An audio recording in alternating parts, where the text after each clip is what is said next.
Rise up. Yee. We getting it, boy. What's good? You know who it is. It's your boy, Jay in the Bay. Your baller back again. Smells like football season. Yo. Whoa.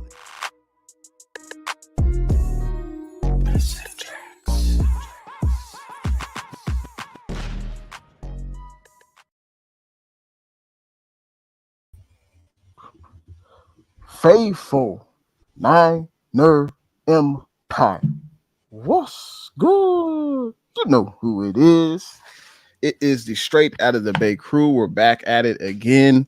We have Celts Chronicles to my left. We have Bay Area Baller 18. We also have Amin the Dream in the building. And of course, yours truly, Jay in the Bay. Glad to be back on with you guys. It's been a minute. But Amin the Dream, how are you doing on this glorious post-draft Monday night? I'm doing good. The Lakers game is also going on right now, so kind of going Sure, back you be and forth. filling us in on that. Yeah, I gotta be catching up on that. Make sure we hopefully stay alive for another game. Y'all been watching any of the Warriors playoff games? Any of the Warriors playoff games? All right, y'all didn't make the playoffs. Y'all didn't make it. So yeah. But besides that, I'm doing good. How you doing, E? Hey, feeling good. NFL offseason, it's all about getting better. The NFL draft, it's the best way to do it. So I love diving into these prospects, and I can't wait to break them down with you fellas.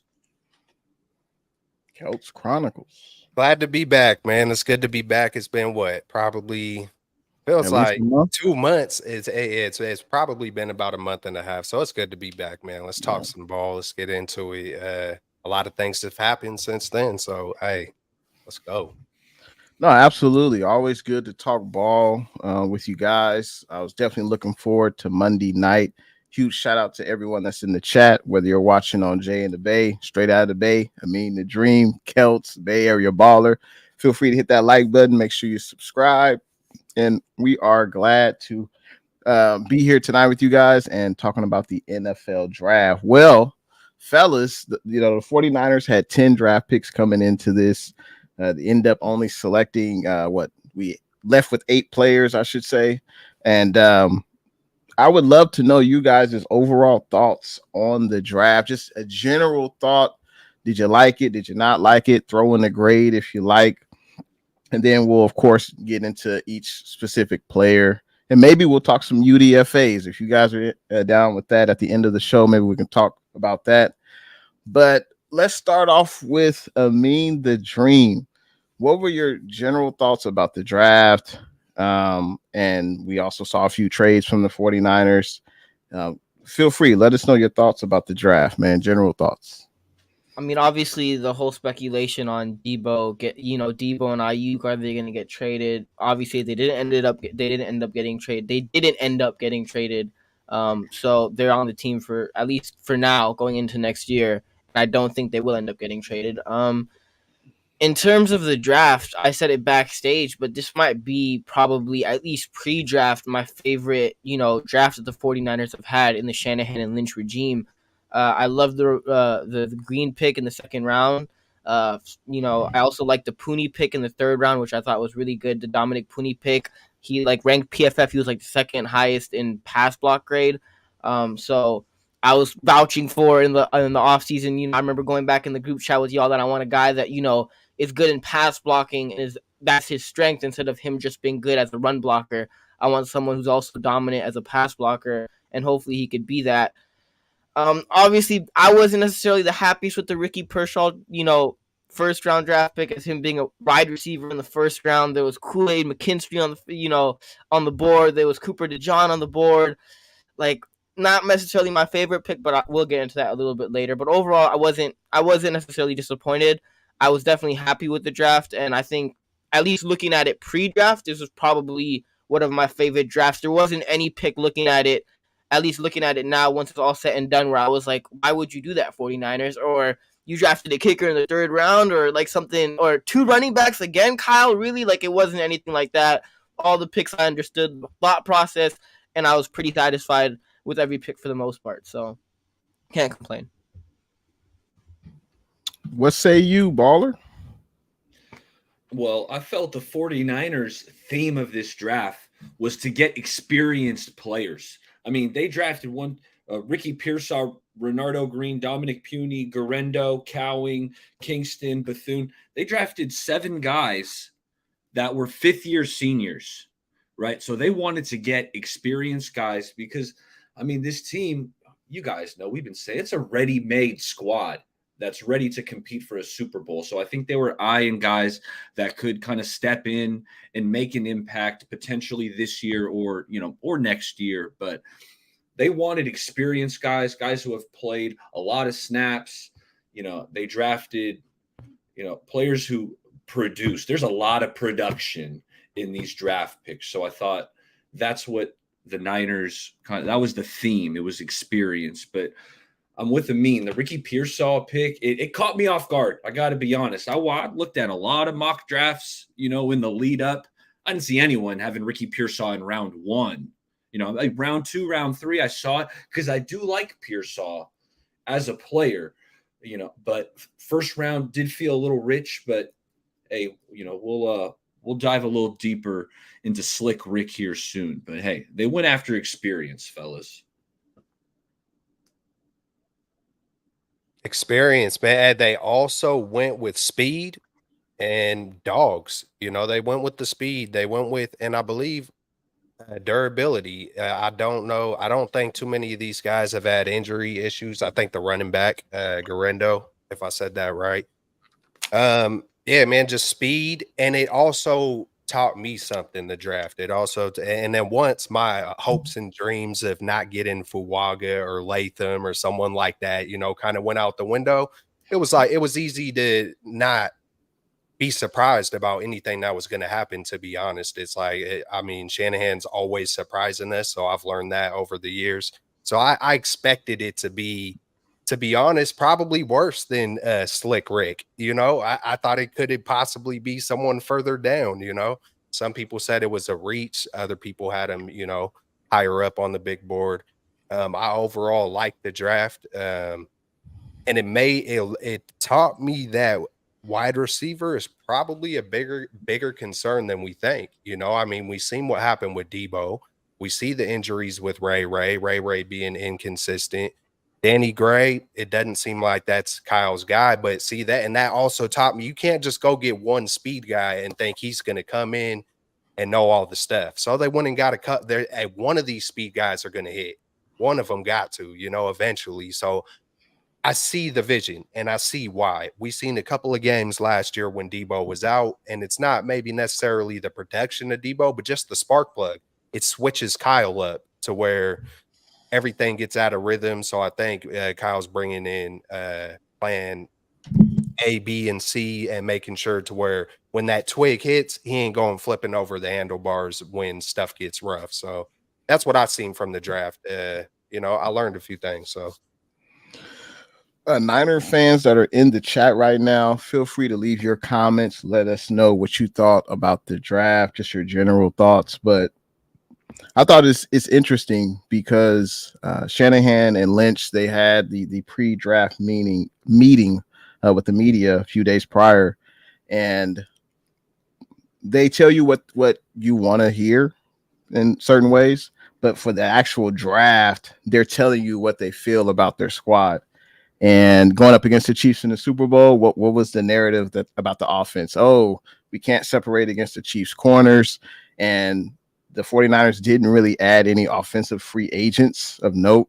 It was more defensive oriented. We saw Steve Wilkes got the boot, but the 49ers told you, hey, we need some weapons around Purdy. And that's what they did with the first pick and getting Ricky Pearsall. I was surprised too. Some scouts had him a late first round. Some had him a mid second. But I think he definitely feels a need for the squad. As Kelts alluded to earlier, the Niners added some speed, not only the wide receiver, 2 wide receivers, a running back. All of them ran pretty good 40s. So, and I think it speaks to what Kelts said earlier. The wide receiver position is a big need. I think we're top heavy at that spot. Outside of Debo and Ayuk, we know Debo's time with the Niners. Let's face it, it's numbered. This could be his last year with the squad. We don't know what we're going to do with Ayuk, so it's best to start drafting guys who can fill those roles. So I think this draft was all about surrounding Purdy with more talent on the offensive side of the ball. Now, will that talent contribute year one? That remains to be seen. But I appreciate you guys' thoughts on the draft.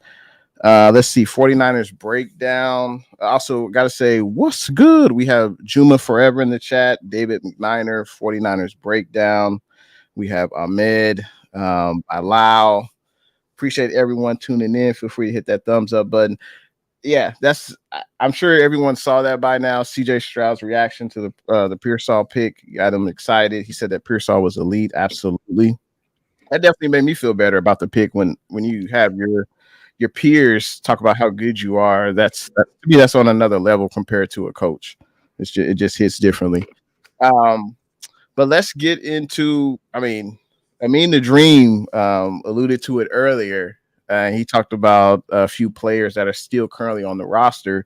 And to me, that was the greatest news from draft weekend. There is a lot of chatter, of course, about Ayuk, about Debo possibly getting traded, and they're still with the squad. So I think that, to me, that kind of, for me, it overshadowed the 49ers draft. But just knowing that they're still with the squad, I think that's huge. And it seems like the Niners want to surround Purdy with all the weaponry they can. So hopefully, there's still a possibility that Debo could get traded or Ayuk could get traded later on. But hopefully they stay on with the Niners at least this season. But I got a question for you guys. Since Ayuk was not traded, do you think this means, you think the chances of him re-signing with the Niners increases, or do you think he could still possibly get traded before the season starts? Let's start off with Kelts. What you think? All right, can't hear you, Kelts. I think you might be on mute. I don't think anyone's going anywhere, man. I think we're this is going to be that last run with this particular core, and we're going to see if we can get it, man. That's just what I think. So, other than that, I mean, anything's possible. You know what I'm saying? If the price is right, but I think 49ers ain't going to just give it up like that. You know what I'm saying? So, right. That's how I feel. Yeah. What about you, E? Yeah, I'm happy that, these receivers stayed, although I agree with Kelts. The run may be ending soon. I think particularly with Debo. I do think BA is going to get the extension, but hey, the Niners would not have been a better team, in my opinion, had you traded one of these guys. So yeah. I'm happy they're staying. This team, they're going to make another run at it, and keeping both of those guys gives them the best option. No, absolutely. I do not think Slick Rick will be in the doghouse. Just answering that question. I don't think that one's going to happen. Slick Harlow. He blocks. He blocks. Yeah, Ricky Pearsall ain't gonna be in the doghouse. I mean, you drafted him in the first round. Like, he's not. He's gonna play. Like, now, Ayuk was drafted in the first round. Ayuk was drafted in the first round, but I will say that Ayuk, unless I'm mistaken, Ayuk did play in his first year, and then I think the second year. It was in the second year where Ayuk was put in the doghouse, and Kyle. I don't know. Maybe Kyle didn't see enough improvement, or maybe he wasn't blocking well. I don't remember the exact reason, but the first season Ayuk did play, so I do expect Pearsall to play. Now, the second season, if he doesn't, I don't think he ever had him in the doghouse, but I don't think we ever got the reason why he was. It seemed like he is his attitude. At least that's what Lynch said. It was his attitude. He didn't. It felt like he didn't want it, or he didn't work hard. That's what they're doing with Gray. They come out always on the phone all the time, and then it was like that was it, and then he gets hurt. Right. But. Go ahead, finish. I mean, did you? My bad, bro. No worries, bro. But I mean, like, in terms of Ayuk, he's not going anywhere. Like, if there was any opportunity, if there was any chance of him going anywhere, it would be pre-draft. And everybody was hearing about the Niners asking price, and it was too high. But if there was a time, it would be pre-draft. He's definitely not getting traded, he's going to be on this team. Even Debo, I think Debo's probably going to be on this team for this year. And I think they move off of Debo. I wouldn't be surprised if they move off of Debo next season, the season after this one. But Debo and Ayuk are going to be on this team for at least this year, I'm pretty sure. No, absolutely. Looks like we got someone in the chat. I don't know if you guys can ban them. Someone in the chat. Can you guys ban them? I can't ban them. Do you guys see the comment for Omar? Yeah, I got you, bro. I got you. But so yeah, I thought it was great that obviously the Niners did not trade Ayuk or Debo, and I agree with Eric that we would not be a better team next year if we would have got rid of one of those guys. So yeah, I would agree with that. But to me, that was the greatest news from draft weekend, that they're still with the 49ers. Hopefully that continues throughout the duration of the season. So let's get into the most impactful draft pick. Who do you think that would be the most impactful draft pick this season? I guess that would be based on who gets the most snaps, who gets the best opportunities. I'll start it off. Who I think the most impactful draft pick will be this year. You got to think the Niners, they definitely had needs during the draft, but I felt like the 22 starters, I feel like they were pretty much solidified.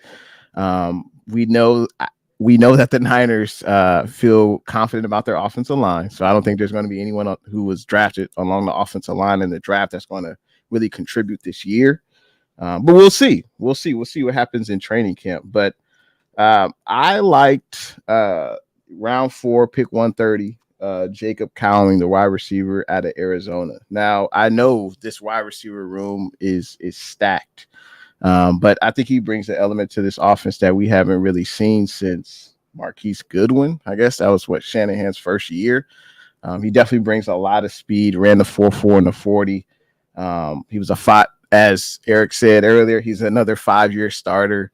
3 years at UTEP, 2 years at Arizona. He had 2 seasons of consecutive 1,000 receiving yards. Now, will he be able to get on the field? And that's going to be a huge question mark. Obviously, this receiver room is top heavy, but maybe he can contribute on special teams, kick returner, punt returner. We haven't really had a good one since Ted Ginn. Hopefully he has reliable hands. That'll definitely help him on special teams, but I think Shanahan has to find a way to utilize him. If Danny Gray's not the answer, okay, he's not the answer, but you got to utilize a guy that can obviously, stretch the defense down the field. Maybe you can use him on some screen passes, bubble passes, but just get the ball in his hands and let him go to work. So that's who I have, Jacob Cowing, wide receiver out of Arizona. He's a small guy, 5'8", 168, but Can I piggyback off you, Jay? Absolutely. Because I'm not going to pick Cowing in this exercise, but I did like the pick. And there were a few of these tiny slot receivers in this draft. And to me, Jacob Cowing was the best out of all of them. And I thought the Niners could go that route by taking a smaller, shiftier receiver. And what gave me that notion was when they re-signed Trent Taylor. Okay, when we re-signed Trent Taylor, it made me think, you know what? Okay, Trent, like, he's decent. Like, we know he's not all that, but that particular type of receiver, I think, would pair really well with Brock Purdy. So now what they did by drafting Jacob Cowing, he gives you that similar element of a slot receiver, right? With Jawan, you got your big slot, but I like having the shorter, quicker slot receiver, give him an option route, and he's going to be tough to cover. So I like that pick. And Jay and fellas, this kid had a ton of production, 5-year senior. He's actually, I found this statistic because I was looking at his stats. He caught 85 balls one year, 90 balls, 80 balls. Like, that's a lot of catches in college. So I'm like, where is this at? Like, all time in receptions. The dude's top 10 all time in D1 receptions. He's top 7 all time in receiving yards. Like, the dude just put up a ton. He was very productive because he knows how to get open. Like, he's a sick route runner. Not only that, when he gets the rock, like you said, Jay, on the screens and stuff, when he gets the rock, he can turn up field and he will juke you. He will make you miss. Like he's a jitterbug, as I would call it. So just to piggyback off you, Jay, I liked that pick. Jacob Cowing, I could see him getting sprinkled in and making an impact here. You know, he's very experienced. A lot of production from that guy. And there has to be someone who replaces. I mean, I know Ray didn't have a huge role on the offense, but that's one spot that's open. And I think this draft kind of spoke to the competitiveness that's going to be in that wide receiver room. There's at least 10 guys, I think, on top of my head, that's going to be competing for what? I mean, it's pretty much 3 slots are already, and then there's like what 6 or 7 guys who are going to. I think they kept like 6 last spots. year. Yeah, so it's like 3 spots up, 3 spots available, and it's like 6 or 7 guys competing for that. So this competition brings out the best in athletes. So I think that should be great for the squad. What about you? I mean, the dream, man. Who'd you have? Who do you think is going to be your most impactful draft pick this year? Easily Renardo Green. I would say like that was my pick. I thought y'all were gonna. I thought Jay, you were gonna steal it from me, but I leave some meat on the bone, man. I mean, like you look at the Niners cornerback group right now as it sits, and the 2 solidified starters are Charvarius Ward and Diamo Lenoir. And Diamo Lenoir played on the outside, and he could play slot. He played both last season. But if Renardo Green is legit, you could have that camp battle of him and Ambry Thomas, who wins that. But, I mean, as a Niners fan watching Ambry last year and the last couple of seasons, I'm not high on Ambry. None of y'all are high on Ambry. So I think Ambry slid down the depth chart, though, with some of these signings that the Niners have made. Right? That's also true. They did add some free agents. They did add some free agents. Yidium. So I think those guys might have already, at least in my mind, they're already above Ambry on the depth chart. Man, it's the second year in a row for you, baller. Second year in a row. I mean, I'll put it like this. I don't know if they're above Ambry. Like in term, we've seen Ambry, right? So we are like, we don't really like Ambry as much. But because Ambry has been here, I don't know necessarily if they're ahead just yet. Because Kyle Shanahan, John Lynch, they know Ambry. They know what Ambry can do, right? So I don't necessarily know if they're ahead. Now in camp, whatever happens, I definitely wouldn't be surprised if Ambry ends up getting cut this year, ends up even being on practice squad. Like that wouldn't surprise me. But to say they're ahead a little bit right now, I feel like that's a little premature. But I would go Renardo Green. I would let Renardo Green battle it out with the other quarterbacks in camp, and if he does end up being legit, I could definitely see him starting, if not at the beginning of the season, starting middle of the season, near the end of the season. Him being a starter, and you could move Diamo Lenoir permanently on the inside where he's been really good the last couple of seasons. So yeah, I would probably go to Renardo Green with the most impact. I would say like Cowing, I definitely would love to see, but I mean, you look at the receiver room depth chart. It's hard, man. It's really hard. Like it's really for him to even get playing time. Like I would love to see it, but you look at Danny Gray who didn't get playing time. Like it takes a lot for Kyle Shanahan to trust you to go out there, and for him to put you out there, especially for you to even like play or regardless of start, but just play. It takes Kyle. You have to gain Kyle's trust, and that's a hard thing to do. So I would love to see Cowing out there, but I don't necessarily know if that happens. Even year 1, I don't know if that happens. So, yeah. No, it's definitely a stretch. I got to say real quick, hot diggity dog. I appreciate that $10 super chat. Blue True says, "What's good, fellas? Thanks for the stream. Gives us an update on the game. Appreciate that super chat, Blue True. Also on Renardo Green, he had a terrific week 1 matchup against some great wide receivers from LSU. I think he only allowed 6 targets, 2 catches, 1 interception, 1 PBU. So yeah, Green seems like the real deal, and we needed another corner, that's for sure, to add to that secondary. What say you, Kelts, man? Who do you think will be the most impactful draft pick this season?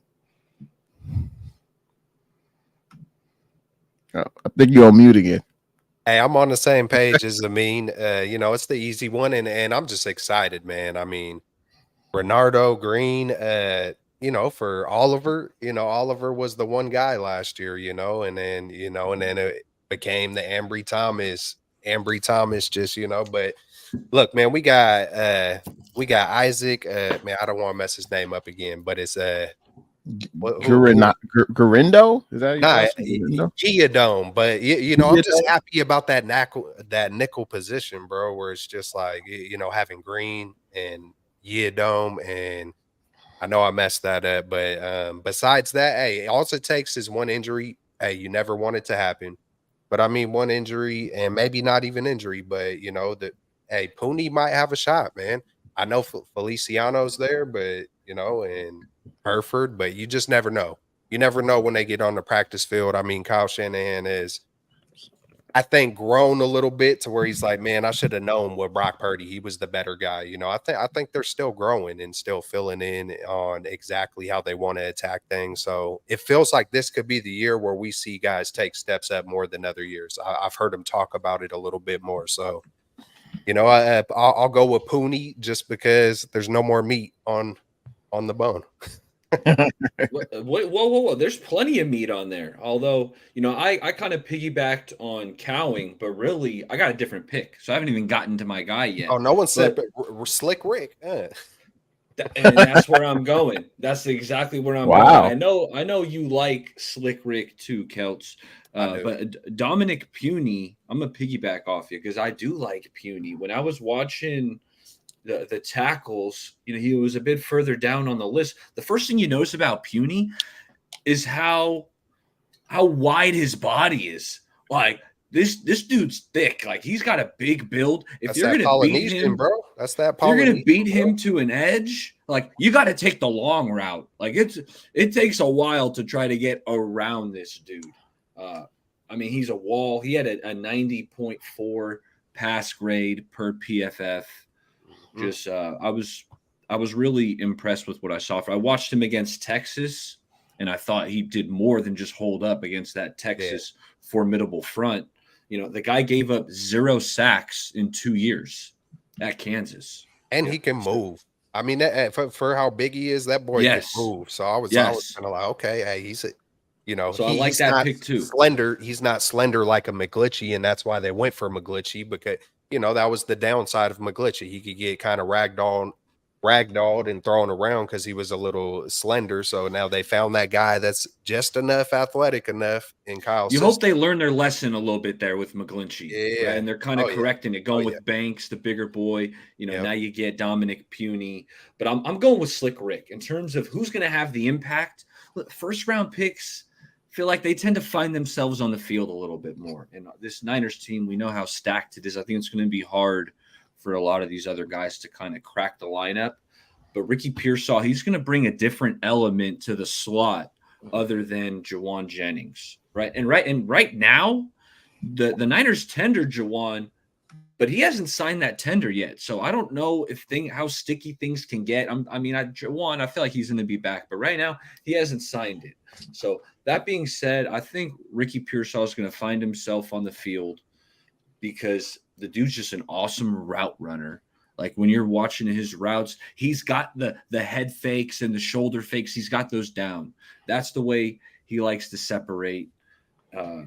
He tested crazy at the combine. Like he ran well, with the 4.4 or the 4.41, but he jumped out of the gym. Like the dude's got crazy hops. He also had a lot of production, with Arizona State to Florida. A lot of experience with this guy. He's going to find himself on the field. He's that slot receiver. It did feel like it was a little rich because when I'm thinking slot, in round one, I'm thinking of you're getting a blue chip stud, right? A wide receiver one, at least a wide receiver two is what I have built up in my mind, right? It's the first round. Then you draft Ricky Pearsall, who I liked. Like I watched the film on him before the draft and I liked him, but I was like, oh, he's a good wide receiver 3. He's a good slot wide receiver. So to pick that round one feels a little rich, but I'm not mad at it because I do like the player because he can separate. Hey, baller. They're giving him the ball on end arounds and he's making plays. Like he's pretty good after the catch, catches the rock, turns up field. So, hey, but what's up, Amin? I mean, you already know when Kyle Shanahan says in the presser, he reminds me of when they asked him what was your comparison, and Kyle was like, "It reminds me of me. It reminds me of myself." And you're like, "Kyle, of course, Kyle." That was not what I wanted to hear. Yeah, when somebody asks like your first round pick, who does he remind you of, right? And the reporter was looking for like an NFL comp, right? Like who does he remind you of? And Kyle's in his like, own mind. And the funniest part is he turned to John like, I probably shouldn't say it. And he's like, he reminds me of me. And it's just like, he was so happy. What? He was so happy to say that. But in all realism, after that, I was kind of thinking of like, okay, who does Pearsall kind of remind you of? And actually, when he was at Arizona State, he was wearing 19, and it looked like Adam Thielen. So I'm gonna say one comp. I would, of course, you go with the white receiver, the white wide receiver, but Adam Thielen or Julian Edelman was what PFF comped him to. So if you get a player like Thielen or a player like Edelman, I think that's worthy of a first round pick. No, absolutely. I think Juwan Jennings has signed his 1 year tender, I believe. No, he did. He did. Right. There was I saw an Instagram post of him signing the tender. Yeah, I think he did. Okay. And when I look on ProTrack, it does say so. Okay. Yeah. So let's see. You guys down with going by each draft pick one by one? Just giving our thoughts. Is that cool? Just in case you guys have anything else to add. So helmet to helmet 49ers podcast had a question real quick. Oh, sure. Yeah, let's get into it. Hold on, let me pull it up. Let's see. What's good? Helmet to helmet 49ers podcast. He says, will Shanahan actually trust these offensive rookies enough to get them meaningful snaps? I think that trust will have to be built throughout the season, but he at least has to give them an opportunity to get on the field. Maybe I'm excited to see preseason. Maybe we'll see. Obviously, we'll see a lot of these guys in preseason. But we have seen some preseason warriors before, and they don't get any run in the regular season. So probably not. I wouldn't bet on it. I wouldn't bet that. Jay, the only player I feel like is guaranteed playing time would be Pearsall, right? Like because first rounder, right. I think he's the only one that's guaranteed playing time. Like even a Renardo Green, even if he does ball out in the preseason and in camp, I could still see Kyle Shanahan just remembering last year's playoff game where he started Logan Ryan over Jair Brown, who played really well in the games that he did fill in.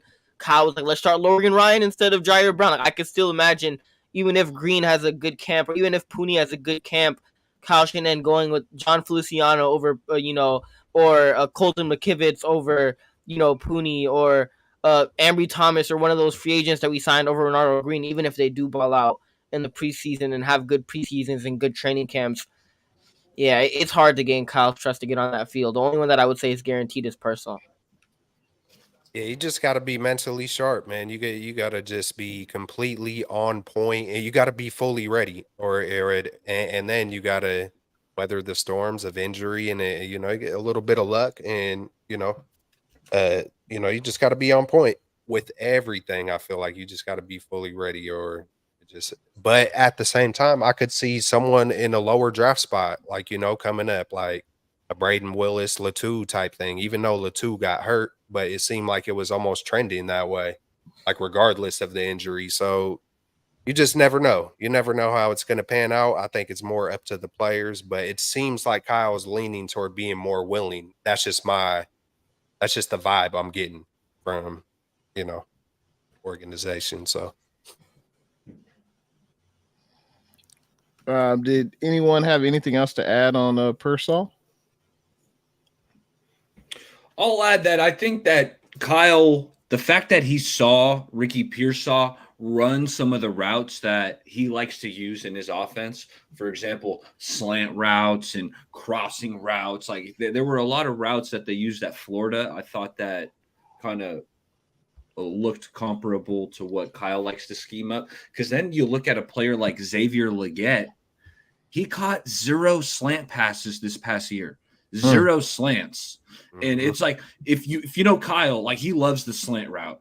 So I think even though, Legette, he's got the size, he's got the speed, like he's a tantalizing prospect. The fact that Kyle didn't see him catch a slant route one time, I feel like Kyle just like, crossed him off the list. You know what I mean? Not that Legette can't do it, but it's just, he didn't see it. So with Pearsall, he ran all the routes, and he's a phenomenal route runner, like I said.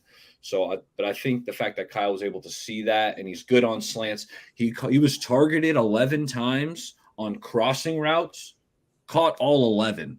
And that's kind of a staple route for Kyle, getting BA. It's BA running across the field on those crossers. And Pearsall, he ran them well. And what I saw from Pearsall, real quick, about he just seems tough. Like he's a tough receiver. He had that huge one-handed catch against Marshall. Took a huge hit from 2 defenders. So he seems like we'll see if he'll be able to do that at the NFL level. But he's shown the toughness, and I'm excited just to see another playmaker with Purdy, because you got to stop Debo, you got to stop IU, Kittle, CMC, now Jennings, now another guy in Pearsall. So I'm excited just to see what he can do on the field and get in that red and gold. Real talk. Hey, I'm gonna keep it lit. When we did pick him, once I dove into him a lot, I was like, he just and no offense to Debo, man, but one of my first thoughts was everything that Debo lacks, it feels like he has. And Debo has his strengths. Like you guys have heard me say, he's the spark plug. I mean, he's a beast. He does it his way though. But the hands, the running the routes like Ayuk, we needed another one of those. We only got one Ayuk that's really running the routes like that. And what I said before kind of matched up with what Baller just said as far as the whole route tree. That's what Kyle wants, someone who's sharp, who's got it all locked in. They ain't going to be no false starts or no miscues. There ain't no time. There ain't no time for Kyle Shanahan for that, and obviously the 49ers, we keep coming up short. So he's trying to I like the pick. I really do like the pick after the fact of just looking at it, and especially with Ray and Debo and all that. So I like it. So everybody, thumbs up or thumbs down on the pick? Yeah. What do you guys say? Thumbs up? Everyone's thumbs up? Oh, okay. All right. So that's the thing, Jay. That's the thing. Jay, I said no. It's not that he has to prove himself, but I said it draft night when he got drafted. Now, first off, when there are picks, Twitter gives me the notifications, and then Twitter said it was Cooper DeJean, and I was lit. I was like, let's go. We in it. Like, we got Cooper DeJean. Let's go. We hyped. And then Roger comes to the stage and he announces Ricky Pearsall, and I'm like, that's not Cooper DeJean. I'm like, all right, fine. You know what? So be it. And then I saw the position. I'm like, he's a receiver. Why we end up drafting a receiver in the first round? Now, watching the tape a little bit, he's a crisp route runner. He seems like he's willing to block. Like, I feel like he fits Shanahan. He'll fit Shanahan's system. Doesn't feel like he has too big of an ego where he wants the ball, where he needs, a bunch of receptions and targets every single game. Like, he seems like the typical player that the 49ers draft. He runs good routes, and it kind of makes you go back and think about the Super Bowl where, Debo was getting locked up. Like, Debo was getting locked up, and as much as we love Debo couldn't beat man coverage, and here's a guy that's a crisp route runner with Brock Purdy and his timing, that they could make some magic together. So I like the pick looking back at it, but at the same time, the reason why I'm still iffy about it is because would I rather have had a Kool-Aid McKinstry or a Jackson Powers Johnson over a Ricky Pearsall? Yeah, I still would have rather had a couple of guys over them, even though we did address Renardo Green. But even my slight issue with Renardo Green is that he is a little bit too handsy at times. He's a little bit aggressive, right? So he is a little bit handsy. So how will that translate to the NFL? Because the NFL does still a lot. Ambry gets called for all the time for the pass interferences and things like that. And when you're a handsy, DB and you're aggressive like that, sometimes you'll get called for pass interferences. So I don't necessarily know how that aggressiveness will translate to the NFL, but I would have loved to have Kool-Aid. I would have loved to have Cooper DeJean. I would have loved to have Jackson Powers Johnson. You look at Peyton Manning and Jeff Saturday, the quarterback to center connection, how much easier it is when you have a center that you trust. I'm not super high on Jake Brendel. I think he's all right, but I would have loved to have a Jackson Powers Johnson or the two corners that I mentioned. I felt like they would have served or filled bigger needs than receiver. I don't feel like receiver was a huge need, but looking back at it, I don't hate the pick, and I don't think he would have been there in the second round because you look at the receivers that kept getting taken in the early second, so he probably wouldn't have been there. And the Niners, if they wanted Pearsall, they would have probably had to trade up early second to go out and get him. So I don't hate the pick, but there was a bunch of other guys that I would have much rather had over Ricky Pearsall. No, I respect it. No, I definitely respect that. So hey, if we could talk about y'all want to talk about the offensive line? Is that good?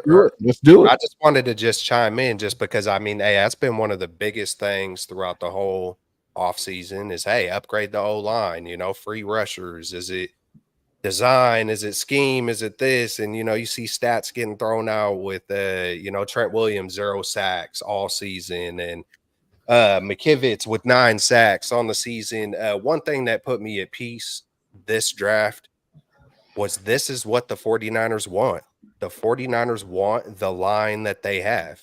You know what I'm saying? The way it's constructed, that's what I'm just going off of their actions, because they had every chance in the world to go do something, this year, and they didn't, and basically the last year. So I think it's kind of, and Lynch and Shanahan have talked. One of their philosophies in the draft is wherever they're lacking on offense, Kyle's the X factor. He's the equalizer. He's the guy who's going to pick up the slack for whatever, they've openly talked about that being one of their philosophies. They go heavy on D, and then they kind of, if whatever's lacking on the offense, Kyle's going to pick up the pieces. And I go back to the Super Bowl and look at, the 3rd and 4. I know it's just one play, but it's like the biggest weakness is the right side. You pull a center to the left. So I'm kind of looking at it like, all right, is this Kyle's way of admitting he knows that he's got to sharpen up his system because his offensive line, according to them, is exactly what they want. So it's kind of puts me at peace on what we could have, should have, would have did, because they're telling us straight up, this is what I want. This is how we're rolling. And we want more weapons. The line is good. Maybe Kyle could sharpen up his scheme. That's how I see it. I think he's admitting it. He'll never do it publicly, but he has to know that was a bad call. He's like, damn, hey, I know Burford. 2 guys aren't blocking 4. That's my point. You could have had Jonathan Ogden and you could have had freaking Larry Allen in his prime. Those 2 guys were not blocking 4 guys no matter what. That's on scheme. That's on coaching. And I think Kyle knows that. So he's like, hey, we could run it straight back. I just got to sharpen it. The weapons got to be a little bit better, maybe to get off coverage. And, hey, we could get it done. Hey, this 49ers offensive line is so bad that we went to the Super Bowl last year. That's how bad it is. Kyle Shanahan and John Lynch, I'm not going to say they don't care about the offensive line. I'm just going to say that they're okay with just good enough.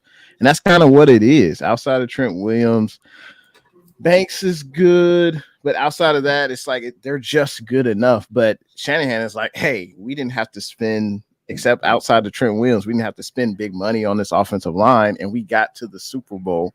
And I'm sure he's thinking, well, if they would have just did their assignment, I would be hosting a Lombardi trophy right now. I think Shanahan is doubling down on this. And I think the draft shows it. Yeah, they're going to draft 2 interior offensive linemen. Probably not going to be able to play tackle. We'll see. But no one expects these guys to beat Banks, to beat Burford, or to beat Feliciano, or to beat what's his name? The guy we signed to a 1-year contract extension on the right side, one of the best right tackles in the NFL. What's his name? What are you talking about, Parker? No. You talking about Silverback? No. What's his name? The guy who took over from McGlinchey. I don't know why his name is escaping me right now. Colton McKivitz. They gave him a 1-year contract extension. Like, that tells you all you need to know. They're okay with having a okay offensive line. They would rather spend money. I was shocked we didn't get an edge with the first pick. Honestly, that's what I thought. Same here. I thought it was edge. But how many? Hey, I'm curious. I don't want to go back and do the homework and watch every single sack of last year, but I'm curious to how many sacks are because of just like a bad play call or a bad scheme. I'm really curious. If there's someone out there who wants to do the homework, go watch every sack of ours last year. I'm curious how much was just one-on-one. Colton McKivitz got just straight. I'm sure TJ Watt got him. I'm sure a few guys got him. But the point I'm making, I think some of those are because of scheme. I don't think Kyle will admit that. That's the thing. Like, he won't have that self-reflection. He don't even gotta admit it, because when I put the tape on, I've been watching tape for a couple years, and there's been time after time after time I've seen, and I've talked to Baller a while ago about just free rushers or blockers running up field, blocking no one because the scheme said to. maybe I should go get him, but it says I need to be right here in this gap, in this system, in this what, and it bites him. I mean, you're not going to win them all. You know what I'm saying? But I think there is a percentage that shouldn't fall on the weakest side when you're pulling the center to the strength of your team. I mean, 1+1, man. What you got is doing a little too much. Yeah, man. But the entire playoffs, you could argue that Brock Purdy had to do more than he normally has to do. He was running around trying to pick up first downs. And I'm sure you could argue he maybe was extending plays, but sometimes the offensive line just wasn't given enough time, and Brock Purdy had to scramble and he had to make plays. And in the Super Bowl, credit to Spagnuolo, but Spagnuolo limited that. He didn't allow Brock Purdy to go around and pick up first downs and scramble and play backyard football. He had to limit that, and he did a good job of doing that. So how much of it is Kyle Shanahan's scheme, which I think in the Super Bowl it was Kyle Shanahan and his scheme, but it definitely helps when you have guys in the offensive line that can protect for you a little bit better. And as much as we want to sit up here and say we're okay with the offensive line, like I think it's good enough, sure. But you look at what the Rams did, for example, in the draft. They ended up drafting a D tackle and a DN in the first round. Like, teams are improving their pass rush, and if you're gonna sit up here and just say, it was our scheme, like eventually, all I'm gonna say is it's definitely not gonna be as easy. I'll just put it like that. Especially when the other teams in the division are obviously improving their pass rush, their defense. Like going into last year and going into this year, I would say pretty much every team in the NFC, I could argue, has gotten better in one position or another, and are a more not necessarily better team, but they've definitely improved, right? Especially in certain positions. Every team I could argue that, and they've gotten better than they were last year. Whereas the Niners, they're still a pretty darn good team, but at the same time, that offensive line was a position of need. And I love the Pooney pick. But at the same time, I don't even know if he gets an opportunity to start or even play this year, right? So, like I said in the first round, I would have loved to have a Jackson Powers Johnson on the team or someone else, but at least the way that Kyle Shanahan did the draft and he approached the draft with the Ricky Pershaw pick, it seems like Kyle Shanahan is okay with, it was the scheme, and that's why, we ended up losing the Super Bowl. But I think the offensive line is still a question mark going into next season. Not to mention real quick, the fact that give it to us. Not the fact that real quick, last year was a healthy season for the most part, even though Trent missed games. If this year going into next season, your offensive line isn't healthy, and you have guys that get banged up early on in the season, like a McKivitz, like Aaron Banks who got hurt, even a Trent Williams who's only getting older, who do you have behind those guys? Like, I don't trust Nick Zakelj or Jalen Moore to come up in there and to start and to be serviceable. Like, I don't trust those guys. So who do you have behind Aaron Banks or McKivitz or Trent Williams, who already missed a couple of games last year? Those guys missed games last year. They're getting older. Yeah. I think John Lynch mentioned Moore. I think that was one of the first reserves he mentioned. And I can't remember when I was listening to him, but I know it was after the draft. So within the past couple of days. But he mentioned Moore, and he seemed to really, really still like Moore. So it's like when I'm talking in this specific show, I'm more kind of like, it's not even about how I feel. It's like what they're telling me. Like, what am I like?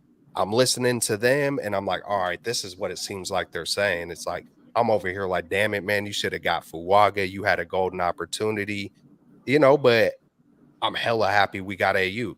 I wish we could have found a way to trade up. And hey, I love offensive line. I wanted some monsters. I still wish I could go back and get Dawan Jones, but all those things ain't going to happen. And John Lynch, I think they're happy with even the Parker that they got from the Raiders. I think they're happy with their second unit. I truly believe that they think McKivitz is better and that Brendel is better and Burford and Feliciano than any of us, I think. And like Jay said, it got us to the Super Bowl, man. But I think there are a lot of ways to reduce just free freaking rushers. I know you need a little bit more time, but sometimes our blockers are blocking no one. It's like, hey, let's get a little vanilla and just hat on a hat, let's see how that works sometimes. Shouldn't a player be able to make that decision, like when the game is played? Like, obviously, you're supposed to get this person. Now, if this person drops back in coverage, well, you need to get the next closest guy to you. Like, sometimes. Yeah. I mean, they should be able to think on their feet. I'm sure they do in all types of situations, but Shanahan can't prevent everything. But I just wanted to let Amin know it's about D and D. That's draft and development. This front office believes so much in Chris Forrester. He can coach these guys up. That's what Shanahan believes. I'm not saying y'all should believe it or I believe it, but that's what Shanahan feels. And that's why we don't have any big free agent signings along the offensive line. I mean, Shanahan did do it. We signed a center, brought in Trent Williams, so he did, and we brought in McGlinchey, first round pick, so he has made investments in the O line. It hasn't really worked out outside of Trent, so maybe he's like, well, we'll just go the draft route and we'll develop these guys, and they'll be good enough. I think that's not saying it's right that what he's doing, but that's just what he's doing. Yeah, Shanahan definitely did not want to build how could I say this? A San Antonio Spurs back in the day with Duncan and Parker and hey, they were a dynasty, but it was kind of boring. Shanahan ain't down with he doesn't want, I don't think he would want to be known for the best offensive line and we won a bowl, but we won it like this or something. Kyle has his way, man. He wants it to look a certain way and all that. So it is what it is. Okay. Second round pick, Renardo Green. Chat, let me know as well. Thumbs up, thumbs down. Fellas, Lakers just took an L, fellas. Whoa, that's Jamal shocking. Murray, another game winner, Jamal Murray. Like Jamal Murray did it to us again. Did it to us again. It's just not meant to be. See, that's the thing. Like I expected us to lose this series, but we've been dominating this series. Like you've seen the stat of like the minutes of like we've been leading the series. Like we've been up like 100 minutes over like 40. We've been doing good in this series, but we still take it out. Don't give me that look. Your team didn't make the playoffs, Paulie. Your team did not make the playoffs. No, but we still got Curry for a few. Neither one of our teams won the championship, and that's what it's all about. That's true. I didn't take my team win the championship. That's true. But we've been up in like we've been up by double digits. Game one, y'all game won two. that in-season tournament though. Freak the in-season tournament, baller. Nobody get no damn about no damn in-season tournament, baller. Hey, was it the refs' fault? Did the refs do it tonight? Is that what? It's all good as long as we didn't get swept. As long as we didn't get swept, I'm cool. We didn't get swept. Isn't LeBron and Bronny? They're coming to the Warriors. LeBron and Bronny. Wow. Okay, I've heard this discussion, but let's be real. Like, if y'all want to, if Curry wants to win a chip, he might as well come to the Lakers. Like, if Curry wants to win a chip, he might as well. It's gonna be KD, LeBron, Dre. They're gonna be on the banana boat together. Prime Sports Media. Let's go, baby. Hey, appreciate that, Prime Sports. Thanks for tuning in. What's up, Jay? I was just gonna say. I think. I'll go ahead. My bad. Go ahead. Well, I was about to hit on Renardo. Yeah, Green. Let's go. Yeah, I was about to hit on Renardo Green because when I was, pre-draft, I like to try to evaluate some players, right? I went down the cornerback list, and Renardo was a ways down.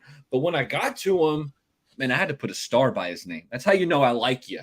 If you got like the Niners got their gold helmet players, like Baller's got the star. If you got the star next to your name, he's like, hey, you're Baller approved. Renardo Green got that.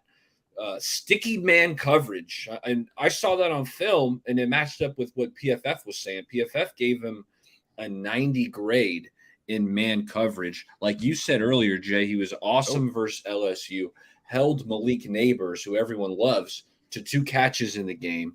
This is another fifth-year senior. He's played some safety, but what I like about that is he's a willing tackler. Like, he's a good tackler. And what I wrote down is his competitiveness oozes through the screen.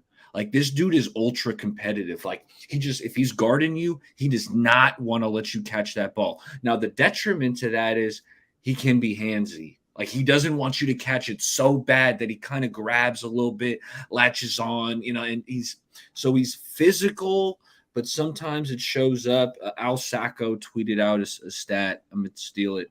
11 penalties in the last 2 years, including 4 pass interferences in 2023.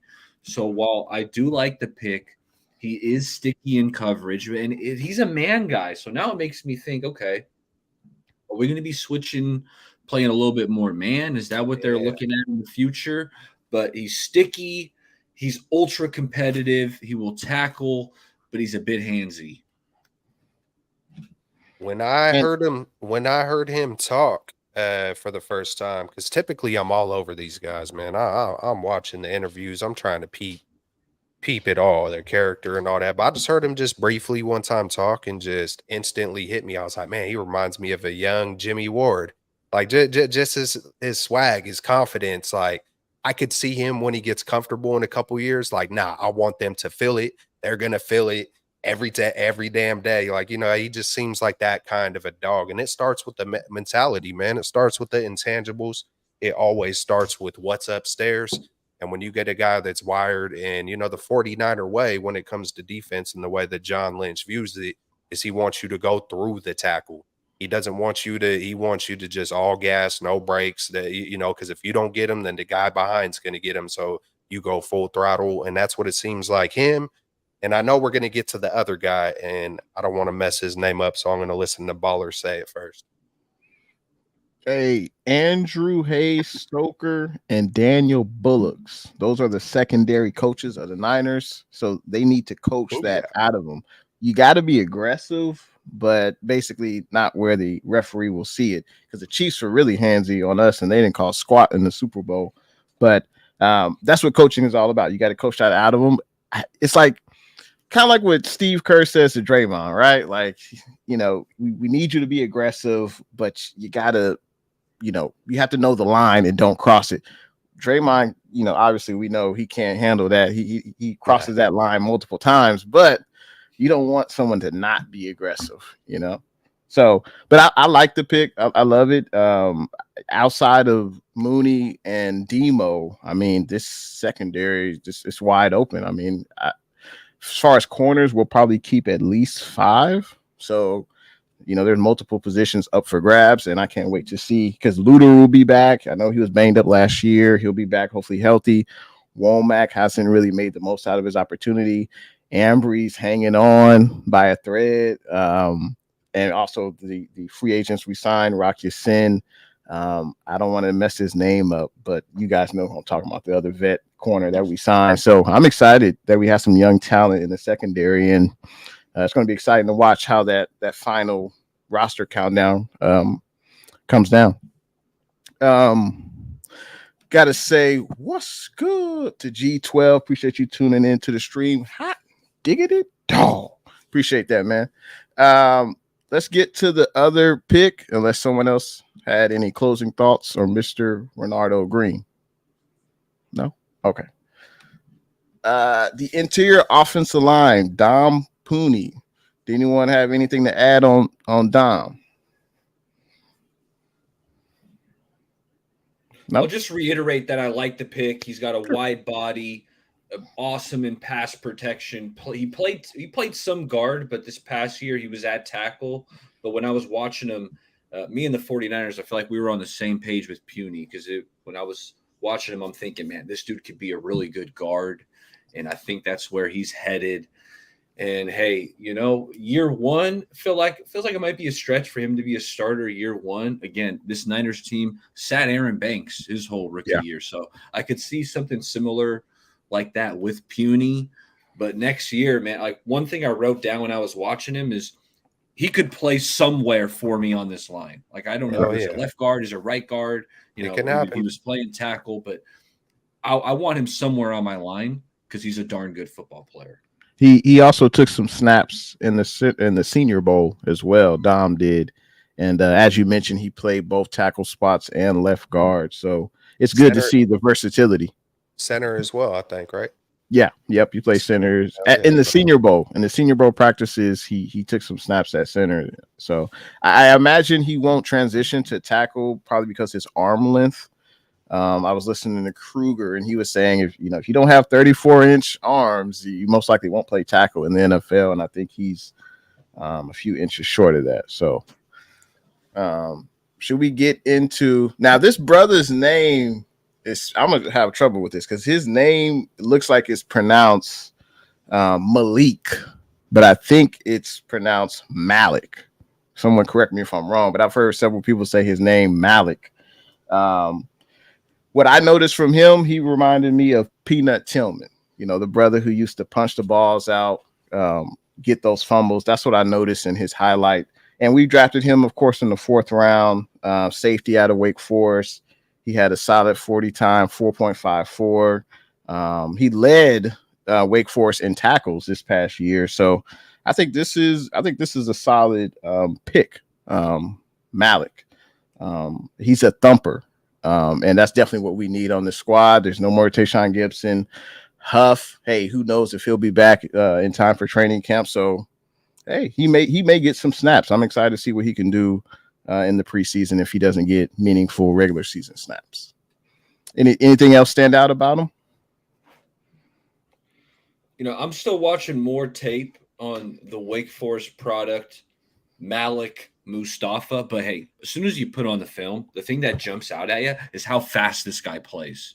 This dude plays fast, and how he attacks the run with just ferociousness, such ferocity. Like, he gets downhill in a hurry. Like, he's screaming at these running backs who are toting the rock. A lot of times he's hitting them in the backfield. Like, this dude, he plays the game fast.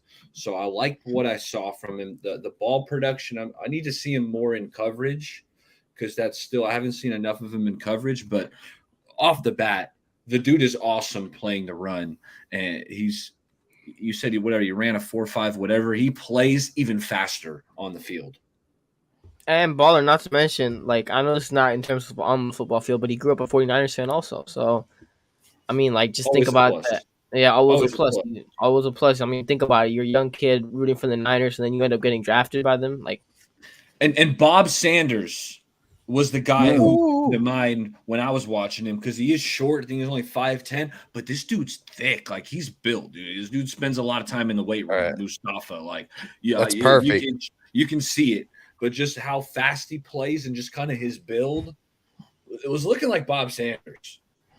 Dude, when I first watched him, it reminded me of Debo a little bit. When you just like take the number off and just look at the way a guy's running, and kind of, I was like, man, I mean, it's a little bit different, but just I was like, that's a Debo version on defense, kind of, but just that, just that hard nosed. It's almost like you can feel the weight of some players, even if they're smaller. You can fit. It's almost like you can feel the toughness, or it feels heavier, even if they are running fast. Some guys who are lighter, it's hard to really explain, but that's the first thing I thought of was Debo when I seen him.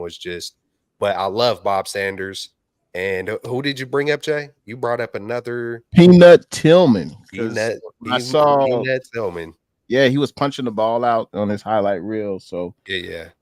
That's good to see. That's what you want to see on defense. So love it. And we got another dog, man. That's what it did. That's what it was. On defense, let's get dogs. On offense, let's get speed. That seemed like the theme. And hey, man, I hope we get to see him thump with no penalties. Absolutely. Oh, absolutely. Sean Tuber is in the building. What's good? Appreciate you and everyone else who's in the stream right now. If you guys are enjoying the stream, feel free to hit that thumbs up button, whatever channel you're watching. And feel free to, lend your thoughts about our draft picks as well.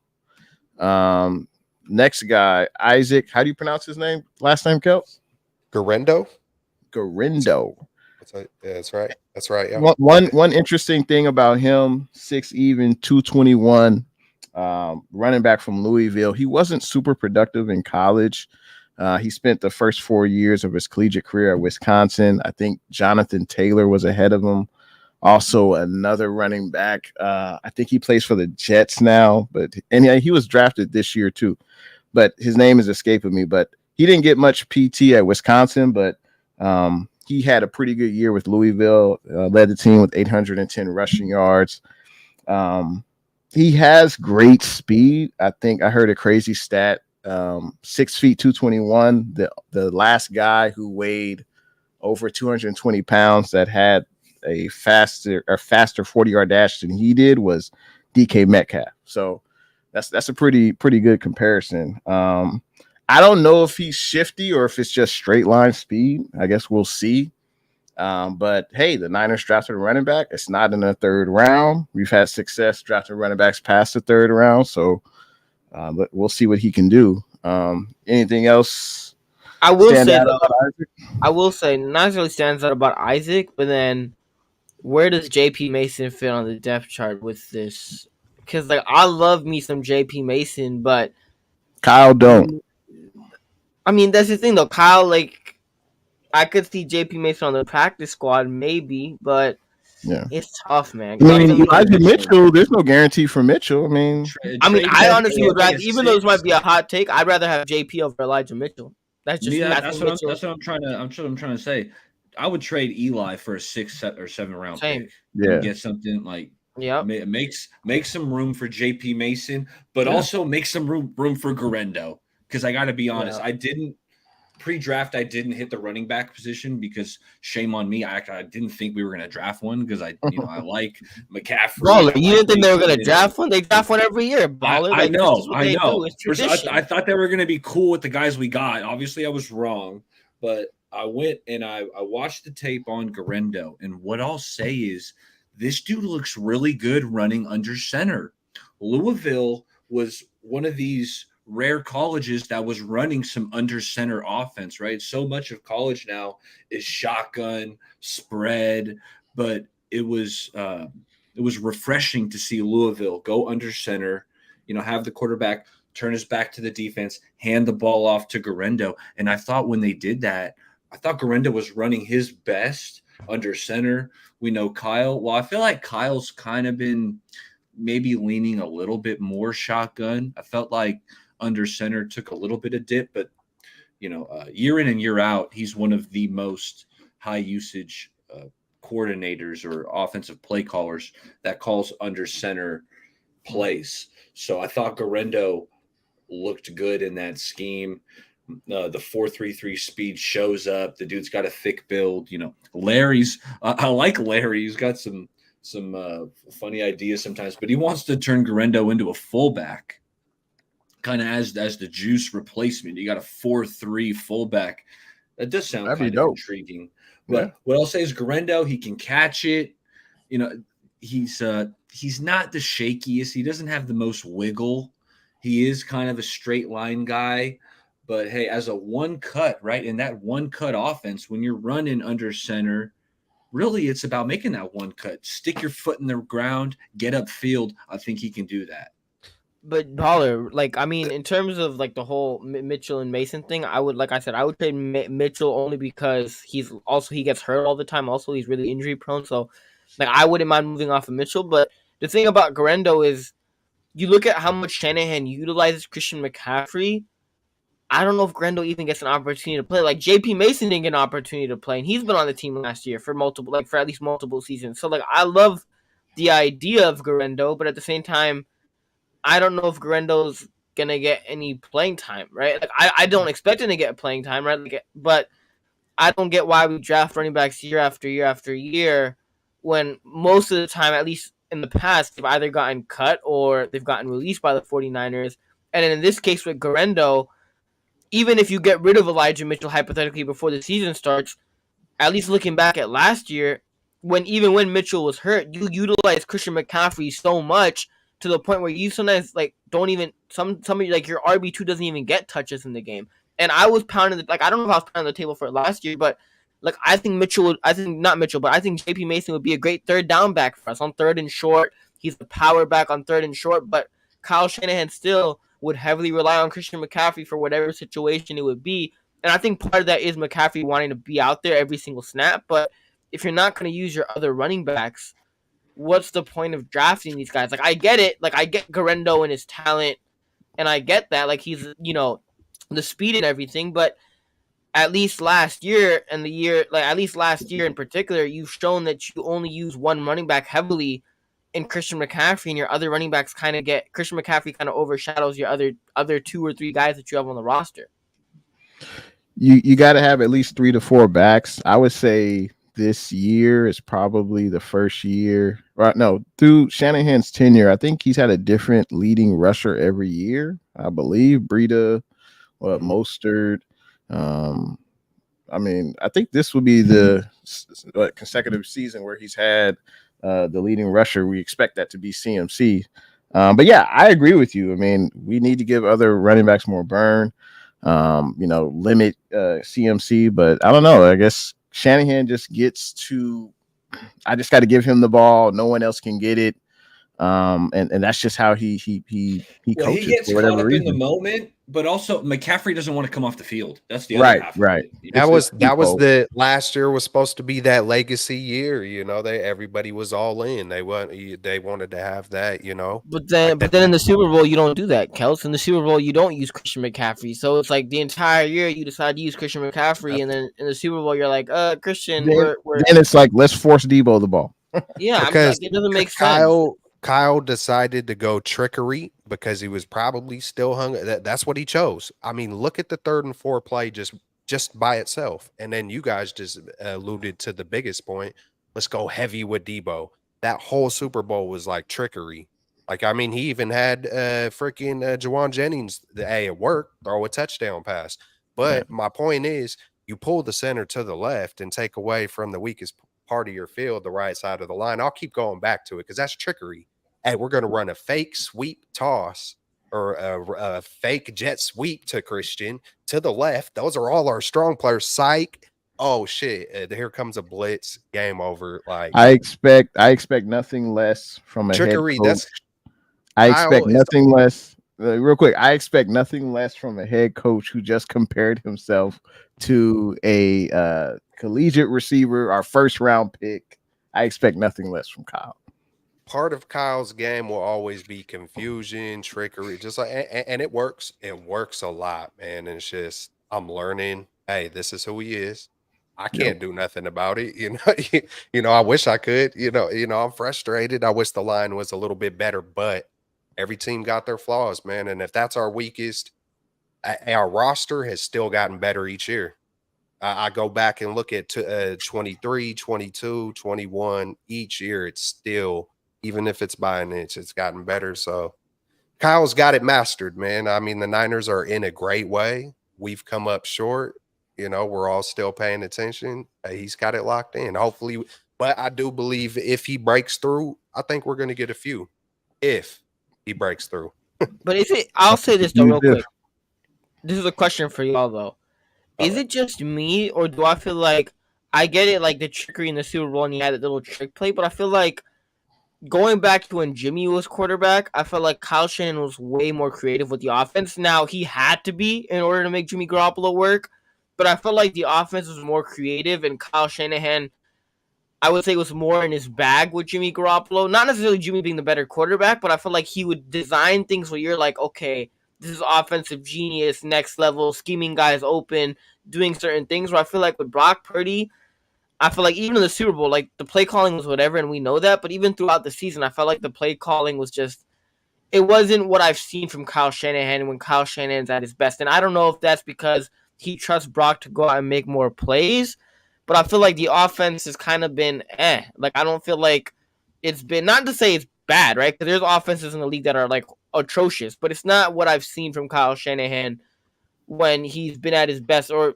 dare I say, when he had Jimmy G at quarterback. Yeah, I see where you're coming from. I think they made making Brandon Ayuk more of a focal point and having a quarterback that can do that, kind of takes away maybe a little bit of the razzle dazzle. Like you were saying, hey, they kind of had to do some of those things with a Jimmy Garoppolo. You get a little bit more traditional with a guy who can anticipate and sling it and not get jittery and make all his reads. And then all of a sudden, like the wide receivers say, sometimes, hey, I was the 5th read. Now I didn't even know it was coming. I'll look up. I got to, put the Jets on, so it's a little different. It's a different flavor, but way better. Speaking of Jets, hey, the Niners added a speedy wide receiver. We kind of talked about him earlier, but anyone else had anything to add on Mr. Jacob Cohen? Hey, I do want to say on Garendo, that I don't think Kyle thinks Mason is that good, man. I think it's a lot of our fans. I think he kind of outplayed being an undrafted, free agent, but it's not the fit. You know what I'm saying? I think he's really good. I think he should be utilized. But Kyle is like, if you can't do it all, like, I'm not going to admit. I don't know who he likes other than CMC. I mean, I mean, Elijah can't stay healthy. Mason, right? They won't put him on the field because they don't put him on. It's unless special teams. It's almost giving it away because he's going to run it or something that he can't catch or whatever the issue is with catching the ball. But Garendo seems to be able to do it. So I wouldn't be surprised to see him. I think he, like Baller was saying, he had some of the highest testing I think ever. I think it was like, wasn't it 9.99? I think it was like to the roof, like all his testings and measurables and stuff. So who knows? We'll see. Oh yeah, Garendo's an insane athlete. Yeah, he jumped out of the gym. He ran insane for his size. He looked like McCaffrey to me. I don't know about y'all, but I don't see McCaffrey being the shiftiest. I think he's more that one cut, two cuts. I know he does got some. I know he could hurdle people, but it feels like McCaffrey gets up north.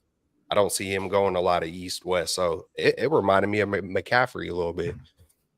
I know it's kind of. I'm not saying he will be McCaffrey. He is, but watching him run, I was like, but we'll see. Yeah, that's what Turner wants. He just wants you to, stick that foot in the ground, cut up field. That's what Turner wants. So, hey, anyone else have anything to add on Mr. Cohen, or did we pretty much already talk about? I know we hit on him. I'll just kind of sum up my thoughts because I did like the pick. He was, there were a few little small 5'8", 5'9" receivers, and Jacob Cowing was the best one out of the bunch. And I think it's a good receiver to have for Brock. I think he's a guy who Brock could have success with him and Pearsall because they're both kind of shifty slot receivers. But that type of receiver, quick, give him the option route. Purdy's accurate. He's going to put it on the money. It's going to be an 8-yard completion. That's what this offense needs. That's what it needs. I agree. I like the pick. I like the player. Very productive. Top 10 all time in D1 receptions and receiving yards. Wow. But like incredible. A pick like this is where, like I said earlier on in the show, where I felt like this is one of the Niners. This is my favorite draft, but I feel like this is one of the Niners' better drafts. Even though they do draft late round gems, there was always, I feel like, every draft, like I said, where you could be like, that was kind of questionable, Kyle and John. Like, why would we go out and draft 2 running backs? Or like, why would he draft a kicker in the 3rd round? But like the Cohen pick, I love the Cohen pick. So same thing with the Dominic Pooney pick. Same thing with the Bernardo Green pick. Like, for the most part, every pick in the draft, I understood, for the most part, the thought process, and I also liked the pick and the upside that it brought to the 49ers, whereas years in the past, like, yes, there was some studs that we got, like unknown studs like Kittle and Warner and things like that, and Greenlaw, but there was always, like, certain picks where you'd be like, did we really need, Ty Davis Price? Yeah, head scratchers, exactly. But in this draft, I don't even think there was a head scratcher besides Ricky Pershaw, which was your 1st-round pick. And for your 1st-round pick to be the most, not necessarily head-scratching, but for your 1st-round pick to be the most surprising, I would say that's still a good thing because he's still a 1st-rounder. So for the most part, like, I love the Cohen pick. Speed guy, has experience. Yeah, I like the pick. First word that came out of my mouth when we picked Ricky was "wow." Kind of thinking like, I thought it was something about 2nd round. Wow, and then that was it.